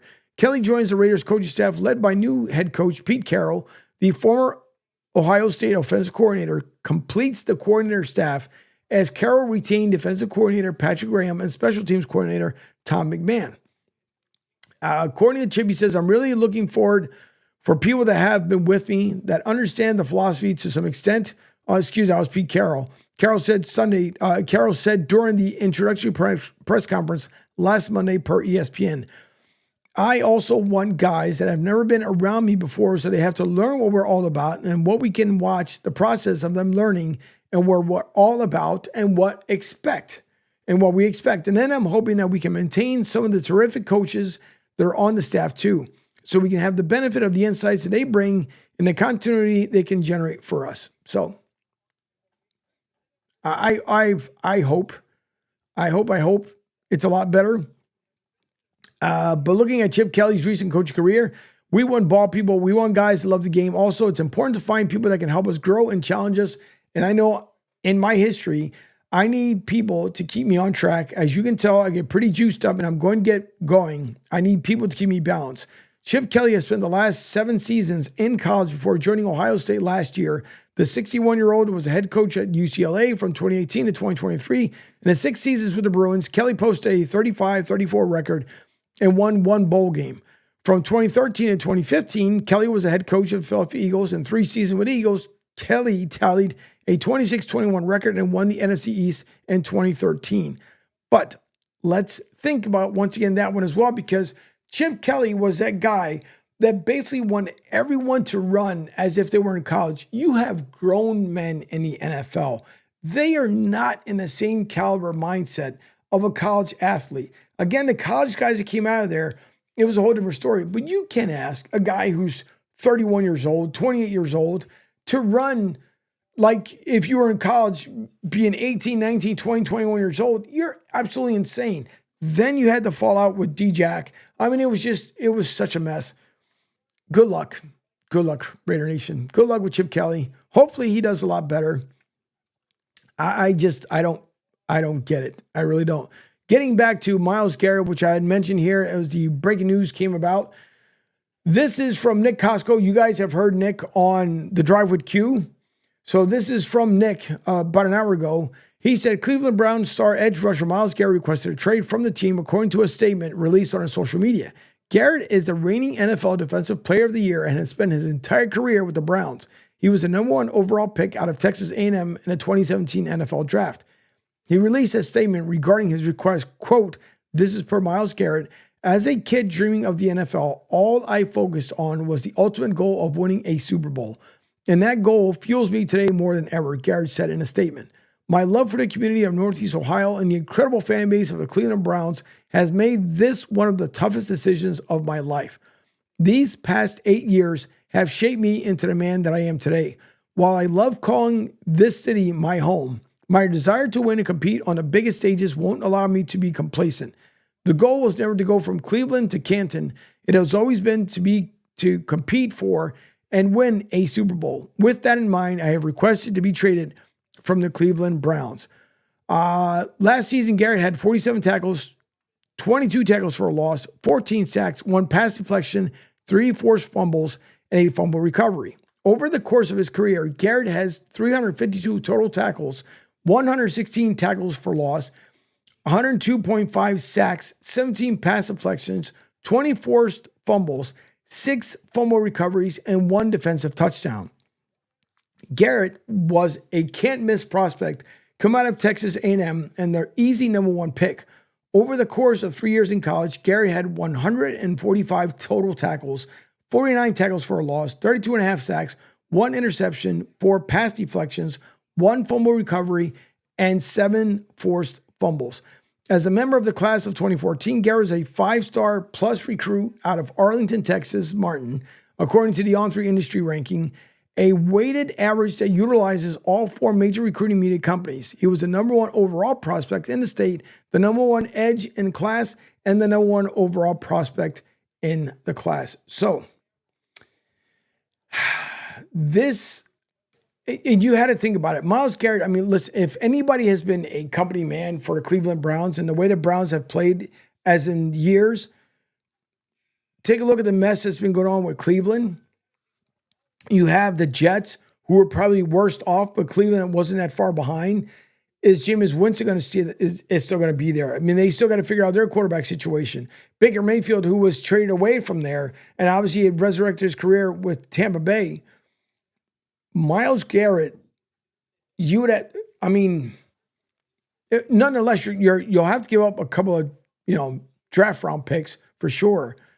Because right now, if you're going to trade them, it's not going to happen until the new year of the NFL. They'll be coming up here in March, but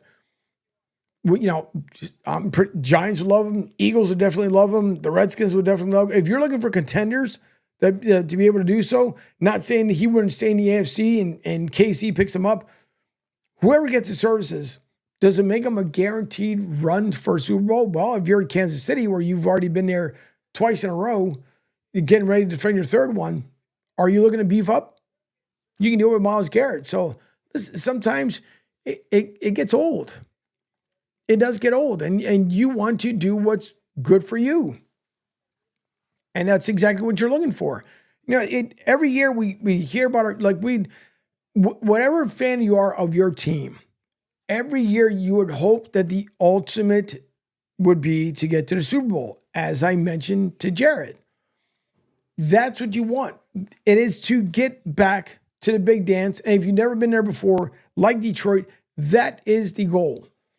But at the same time, too, you got to think about how does the people who pay my bills and the people who take care of me and the people who take care of my family, how do they feel that I want to trade and I want to go elsewhere? The Cleveland Browns might turn around and be the new New York Jets. With Aaron Glenn at the helm at New York, he's not going to put up with nonsense. He's not going to put up with whatever he thinks his quarterback wants or wants not want to do. That's just going to be a null and void situation there. But listen, sometimes you have to do what's best for you. Now, I mentioned before as well, about Liam Cohen being the new head coach for Jacksonville. And in case you guys had missed it, there's only a certain way that you say Duval. And it's not the way he said it, but it was fun to hear how you mentioned it. And then the guys on Get Up who couldn't get enough of the laughter out of how he had mentioned Duval. So here is Liam Cohen on how he mentioned it. And then the rest of the guys, courtesy of Get Up on ESPN. Duval. No. The man's been preparing for football games. He just learned. He should have been preparing for that. Yeah, you can't prepare. You got to take some time. Take some time. He shouldn't have. I hired him 5 days ago. He could have been practicing. Puzzling. We've described it as on our topic part. We've described it as puzzling. Is it me? Look, I don't consider myself an expert on northern Florida geography. So. Is the emphasis on the wrong syllable there? Like, isn't it supposed to be Duval? Like Duval? Right? Like Duval. Yeah, you got. I think Urban Meyer got that right. Yeah. I think it's just the energy. Like, he giving us sexy energy. Like Duval. Yeah, that's what I mean. Can we play it one more time? Let's hear it one more. Just tell me when we can do that. Let's just re-rack that. We just need to hear that one more time. Okay, here we go. Duval. He's like surprised. He kind of swings with it and just like, what do y'all think? He's like, hey, dude. Sometimes it's best not to try it. Yeah, he's workshopping his Duval right now. Yes. Hopefully he'll have it ready for the road at some point soon. Duval. So there you go. There's Liam Cohen. I mean, listen, there's been, and if I can find a story as I've been search around for a couple of different things, because it seems like there's some people that are really kind of not happy the way it ended up that there was a story. Oh, I know where I may have had it right here. So the Tampa Bay Buccaneers, this is from the courtesy of the Tampa Bay Times, but I found this interesting as well, along with TSP Total Sports Report, but this is from the Tampa Bay Times. It said, Bucks not helping Liam Cohen build his Jaguars coaching staff. For the second time in a week, Tampa Bay denies permission for its former offensive coordinator to poach an assistant. Now, before I get into this is courtesy of Rick Stroud, the Times staff, which was published on the 31st. because I was away for a couple of days because of the Pro Bowl. I didn't get a chance for this situation. But you got to think about it. There's just been so many different stories being told that again, the kid being sick, 100% fact, 100% truthful. And his wife was upset that someone tried to throw that in there like that was an excuse. And it wasn't. But people hearing through social media that your coordinator, who, by the way, said he was coming back to Tampa Bay, decides to then, in the middle of the night, go meet up with Shad Khan at what was it, like 1:18 in the morning or something else like that, and you sign the deal, ink the deal saying, yeah, let me shoot Baker a text to let him know, hey, I'm coming back, but not really.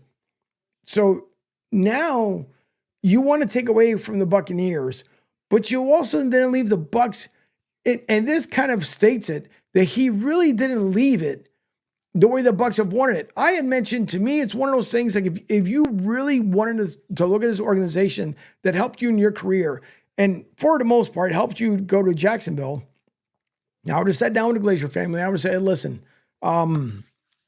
GM, ownership, head coach, staff, the Jaguars have offered me a job to become their new head coach. And I know originally I said that I didn't want to go there, but they got rid of Trent Baalke, and I've reconsidered their offer, and I really want to go there. And I know I just signed a nice extension you guys gave me, making me the highest paid coordinator in the NFL, offensive coordinator for that matter, but I'm still going to go ahead and take the job with the Jaguars. That's, to me, the way it should have been handled. It wasn't handled that way. So I don't know if we're ever going to get a true feeling. We probably will come as the new season rolls around. We'll figure out, truthfully, how much people actually respected the way he ended up leaving. But that is for another day, as I like to say with some stories. But again, this comes from the Tampa Bay Times. This is from Rick Stroud, the Times staff. Again, on the 31st, it says, say this for Liam Cohen. He's not afraid of rejection. The new Jaguars coach who reneged on an agreement to return to the Bucs as the highest paid offensive coordinator in the NFL, which now makes it Chip Kelly, nonetheless, is trying to take assistance from his former team. For the second time in a week, the Bucs thwarted an attempt by Cohen to poach a member of the coaching staff. First, the Bucs refused to let Cohen hire offensive line coach Kevin Carberry, one of the biggest reasons why the team went from last in the NFL in rushing offense the previous 2 seasons to 4th. A lot of that had to do with Bucky Irvin. On Friday, the Bucs denied permission to Cohen and the Jaguars to interview assistant offensive line coach Brian Picucci. Cohen and Picucci have a long history of working together. In fact, Picucci was the offensive line coach at UMass when Cohen played quarterback there roughly 20 years ago. No doubt Cohen benefited from the coaching of Carberry and Picucci this season. They not only improved the run game, but also were responsible for the development of rookie center Graham Barton. A year ago, when Dave Canales was named head coach of the Panthers, he took several Bucs assistants with him to Charlotte, but there were some profound differences. Receivers coach Brad Edzik was promoted to offensive coordinator. Teams cannot block a coach from interviewing if it involves a promotion from position to coordinator.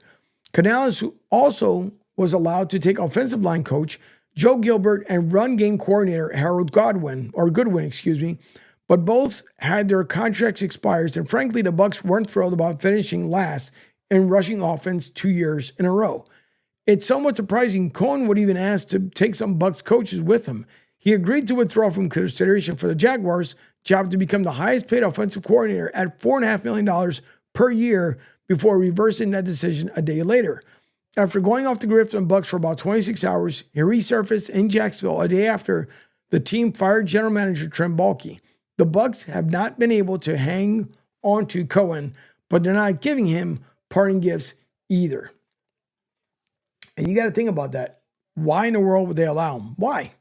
I mean, you again, no matter which way you look at it, it's like and I was speaking to a couple of folks who were Redskins fans and also part of the Redskins media with us on Saturday. And they had mentioned how obviously because the Colts mascot was out there, the way it was for, the Baltimore Colts, who decided to hightail it out to Indianapolis in the middle of the night. That was kind of like the way Liam Cohen did. The same thing for Tampa. You basically turned around and said, I'll take that contract, $4.5 million, $1.5 million more is what Chip Kelly's going to get out there with the Raiders. But you agreed to come back. And then you basically go dark. Don't say a word to anybody. Couple texts here, apparently a DM over there, whatever the case may be. And then you reemerge when everybody found out in the middle of the night that you are now the new head coach for the Jacksonville Jaguars. So if the Bucs decide, you know what? No, you're not taking any more folks. The Bucs, just like some other teams, just like Detroit have to do this year, you're in rebuild mode once again with coordinators. Now, again, I don't believe that the Bucs want to go through that entire process, especially with the success that he had this year on both sides of the ball. Do they still need to clean some things up? Of course they do. Baker Mayfield made that noted at the end of the season that they still have things they have to clean up. But why would you want to start from the bottom all over again? So you know what? Hats off to the Bucs. You got to give it to them. They probably said, no, that's it. You're not taking what you feel like from us all over again. Now, I also want to get to as well, because there were some questionable notables for 4 players right now that potentially either could be in or could be out. Today, for sure, there's not going to be any practice.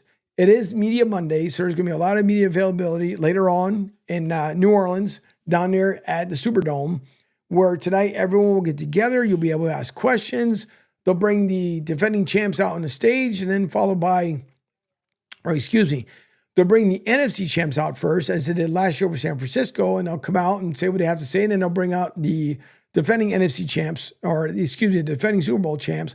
And this is where everybody will have the opportunity to go out there and ask questions. And I will say, from the experience last year, and I wish I had the same experience this year, because I would kind of gain of what went on. When you heard Shanahan speak last year at Radio Row, there was nothing that convinced me that San Fran was going to win. Prior to arriving in Vegas, I thought the way Brock Purdy and the 49ers were playing, yep, you know what? 49ers all the way. But when I heard Shanahan speak last year, and the people that were around me, because I had said it enough for people to hear me, was that they were not going to win the Super Bowl. And they didn't. Kansas City found yet another way, defense, offense, to come to a halt, bring these guys together, win their second in a row. Now, hopefully Nick Sirianni puts out a good conference, a good media day, answers people's questions. I mean, everybody, I want to say most of the athletes that were available last year for the media really, really kind of put it all out there and said what they had to say. And as much as I wanted to go into Radio Row with this feeling like I can't stand Casey, I couldn't. If I'm being fair and honest, I couldn't. Because it was like the team that were confident, not cocky, that were confident and knew that we were on this crazy dynasty run. And if they win again, which I hope not, hopefully my Philadelphia Eagles will be able to pull off and get their second ring since 2017 when they got their first one. But you take a look at it. Kansas City is, and there's been many a times. Now, again, the flag situation, we all know this. It's already been, apparently, I wish I could find, and I know it came through yesterday, I believe, where there was, and it might have come across Instagram, but there was an article that came out and saying about the state of the referees on that game that was 6 missed calls on the Buffalo game. No one wants to hear that. And especially when you have people that believe that Kansas City has gotten a lot of flags thrown their way to get them being back again as the Super Bowl darlings. This is where the NFL kind of walks that tightrope, because you have to get, at one point or another, everyone together in the room and say, okay, from this point going forward, you can't do anything now. It is what it is. The game is just 8 days, no, less than that, 6 days away from being played. So there's nothing you're going to be able to fix, nothing you're going to be able to adjust, nothing. So unfortunately, come next season, the NFL during the offseason is going to have to figure out, okay, what do we need to adjust? What was missed? Let's go through all the tape and figure out what's going on. Because the only way any team is going to be able to beat Andy Reid and the Chiefs, you got to be up at least by 21. You have to in the fourth. You would have to. I don't know what kind of super vitamins they gave to Patrick Mahomes back when they played in Arizona, because you guys remember that game, he was hurt bad. Halftime came, it was almost like the extended halftime show just revived him, and he came back and like, look at me, I'm fine. But if you look at Kansas City overall this season, Kansas City has found ways to win, but squeaking by ways to win. So if you're the Eagles, you really have to bring on that pressure like the way you did against the Redskins. You have to do the same exact way. The same exact way. If you're going to score often, keep your foot on the gas, and just keep pushing that car until you can't push anymore.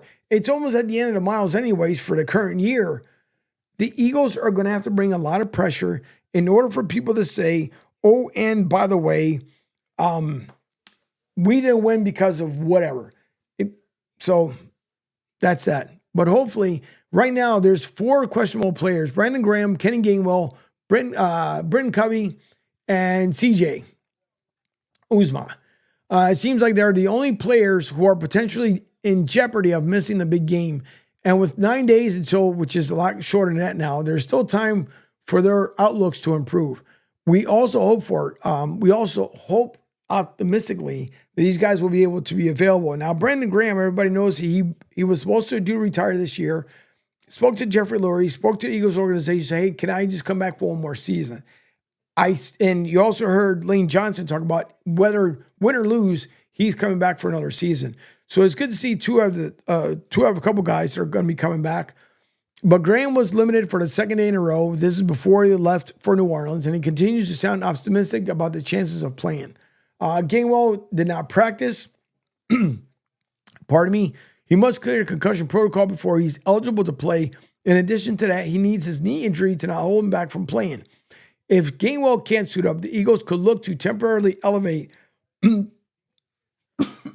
pardon me, Tyron Davis Price from the practice squad to running back 3 behind Saquon Barkley and Will Shipley. Excuse me, pardon me. This is all courtesy of Bleeding Green Nation. Brandon Graham, great friend of mine. Brandon Lee Gouton, excuse me, not Brandon Graham, as if him and I are friends. Brandon Lee Gouton, really good friend of mine. This is from him. Per the Eagles injury report, Zach Braun had missed practices and 4 players, as I just mentioned about the 4 players that were missed. So hopefully the Eagles will get some much better news. Jerry from Rhode Island, as I was just mentioning earlier in the show, he says, I just saw the video of Barkley giving all those cards to the offensive lineman. I missed that one. So I'm going to have to go back and take a look to see what he ended up doing there. There was something else too that I wanted to mention in here on the audio from Total Sports Report. Oh, I know this. It's going to be kind of how in the world we go from football to baseball. But Barry Larkin, this is courtesy of Major League Baseball. It says to Orlando, Florida, since we were just talking about the Bucs not too long ago, that's why I saved the story as well, is a major league city and should be able to have a team. And here's what you talk about. There's going to be more Sounders coming up from the NFL, especially after come tomorrow with the Pete Shepard Show because of the Radio Row and then Media Night tonight.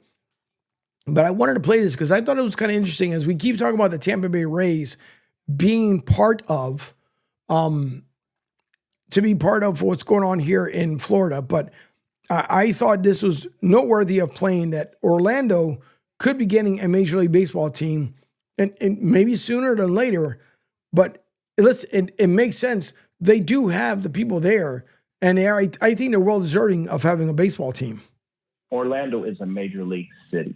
Everything that happens in Orlando, with all the opportunities, the entertainment opportunities, just Orlando is one of those cities. It's a destination city, much like Las Vegas.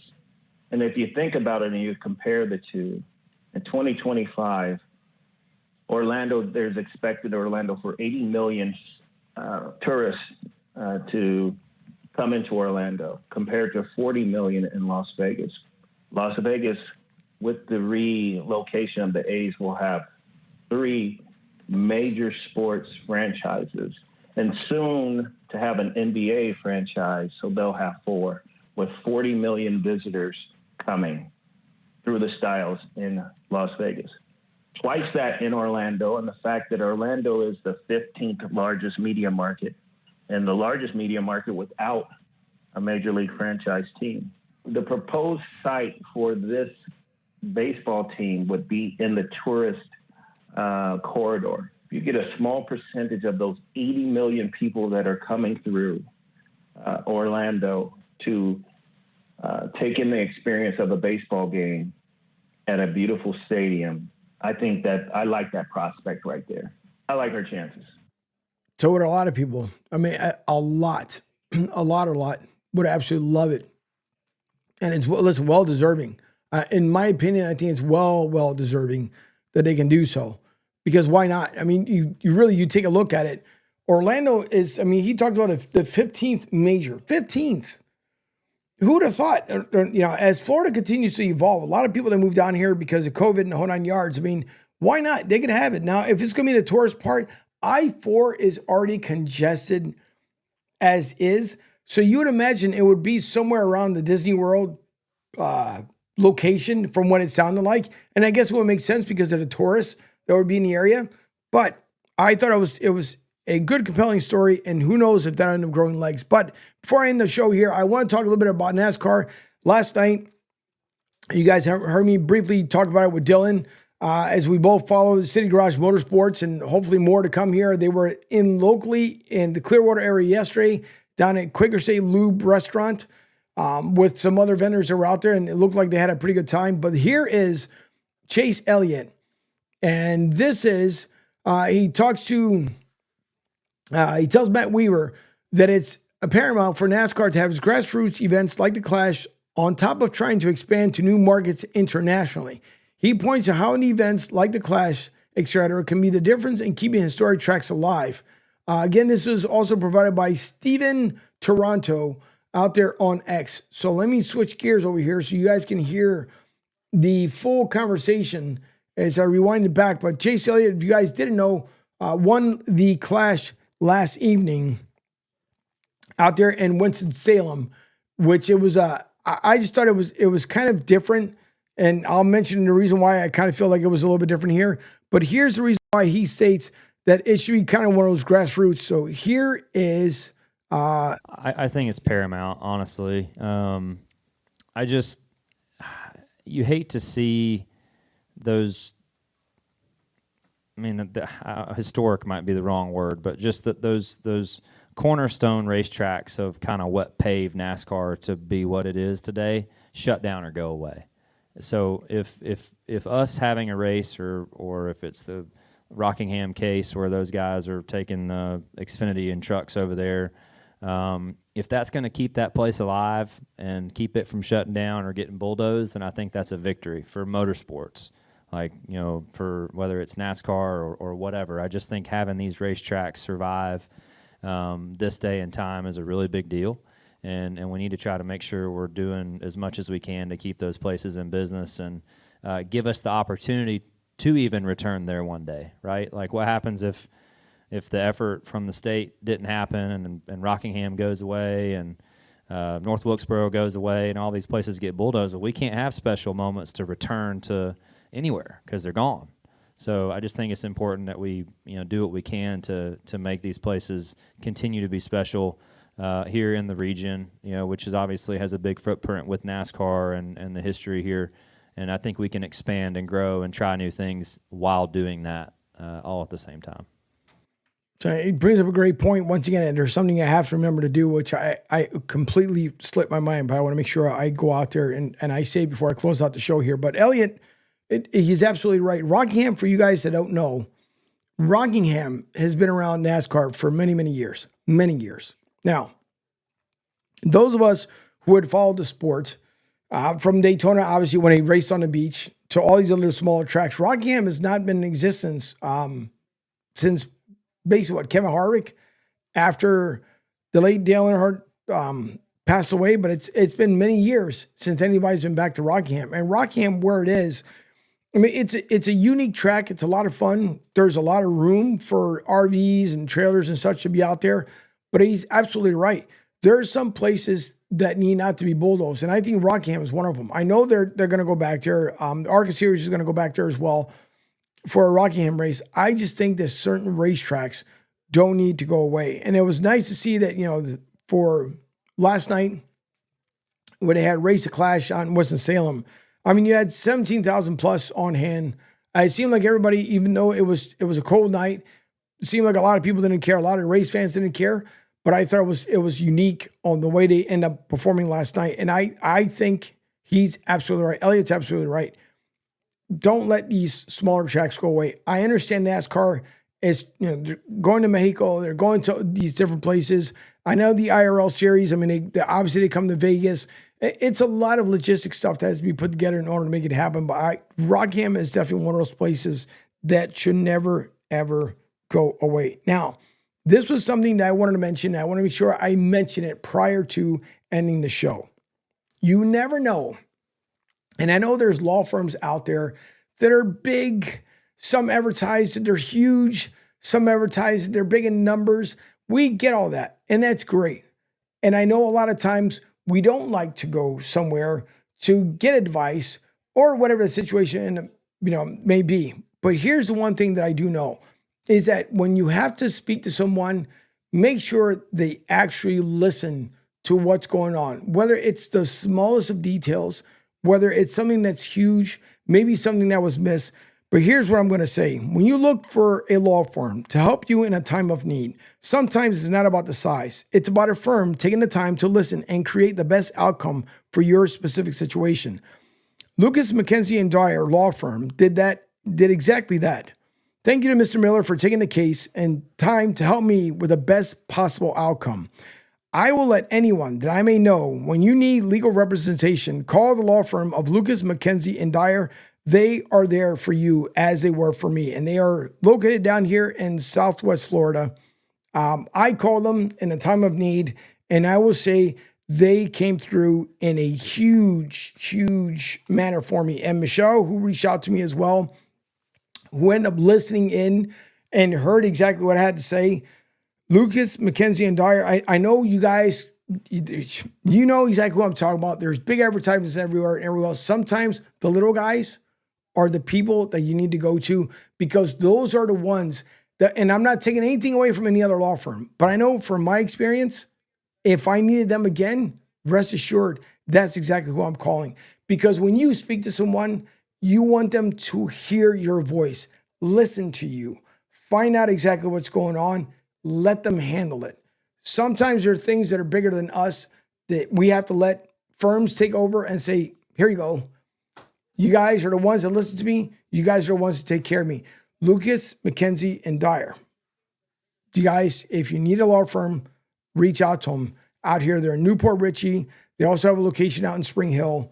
Reach out to them. They will steer you in the right direction, and they will help you as best as they possibly can with a best possible outcome that you would want a law firm to help you out with. And if I ever needed help again, it will be exactly with that law firm because I can't thank them enough for being able to take care of me, and hopefully they will be able to take care of you. All right, it is Radio Row at Super Bowl. We are not there this year. We will be back there next year, hopefully, God willing. But we missed out on it this year. The opportunity, hopefully we'll be back there again come next year. There's going to be a lot of sound coming out of there, as we all know, and it's just going to be a busy week in New Orleans. If you guys are traveling to New Orleans, please be safe and look out for one another. Mardi Gras is going to be there, Fat Tuesday, along with Birds on Bourbon or Bourbon on Birds, whichever way you want to say it. Eagles fans are going to be there. KC fans are going to be there. I know last year when we ran into a lot of KC fans, we even asked them, how are you guys affording year after year after year to come out here and do stuff?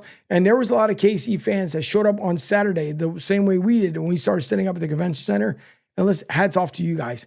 Don't know how you do it. Don't know how you can afford it, but somehow or another you guys do. All right. So with that being said, don't forget later on in Mono, the Drive with Q will be on at 5 p.m. 5 p.m. today, not 4 o'clock, 5 p.m. Beef will be back at 6 o'clock. And then at 8 p.m. tonight, Lloyd Vance's Insider Football with his co-host Kevin Midget and his special guest Ray Didinger, who covered many, many years of Eagles football, will be their guest. Joe says, thanks for all the great football talk. You are welcome, Joe. I know you keep calling me Pete. I'm not Pete, but I'm Angel. But nonetheless, thank you, Joe. Thank you to Jay, everyone else who tuned in, your text, and for Dylan for calling in. I am, once again, Angel Martinez here for Martinez Company. Don't forget to check out all the latest content on SR1029thegame.com. Take care of yourselves, take care of one another, and we will talk to you soon.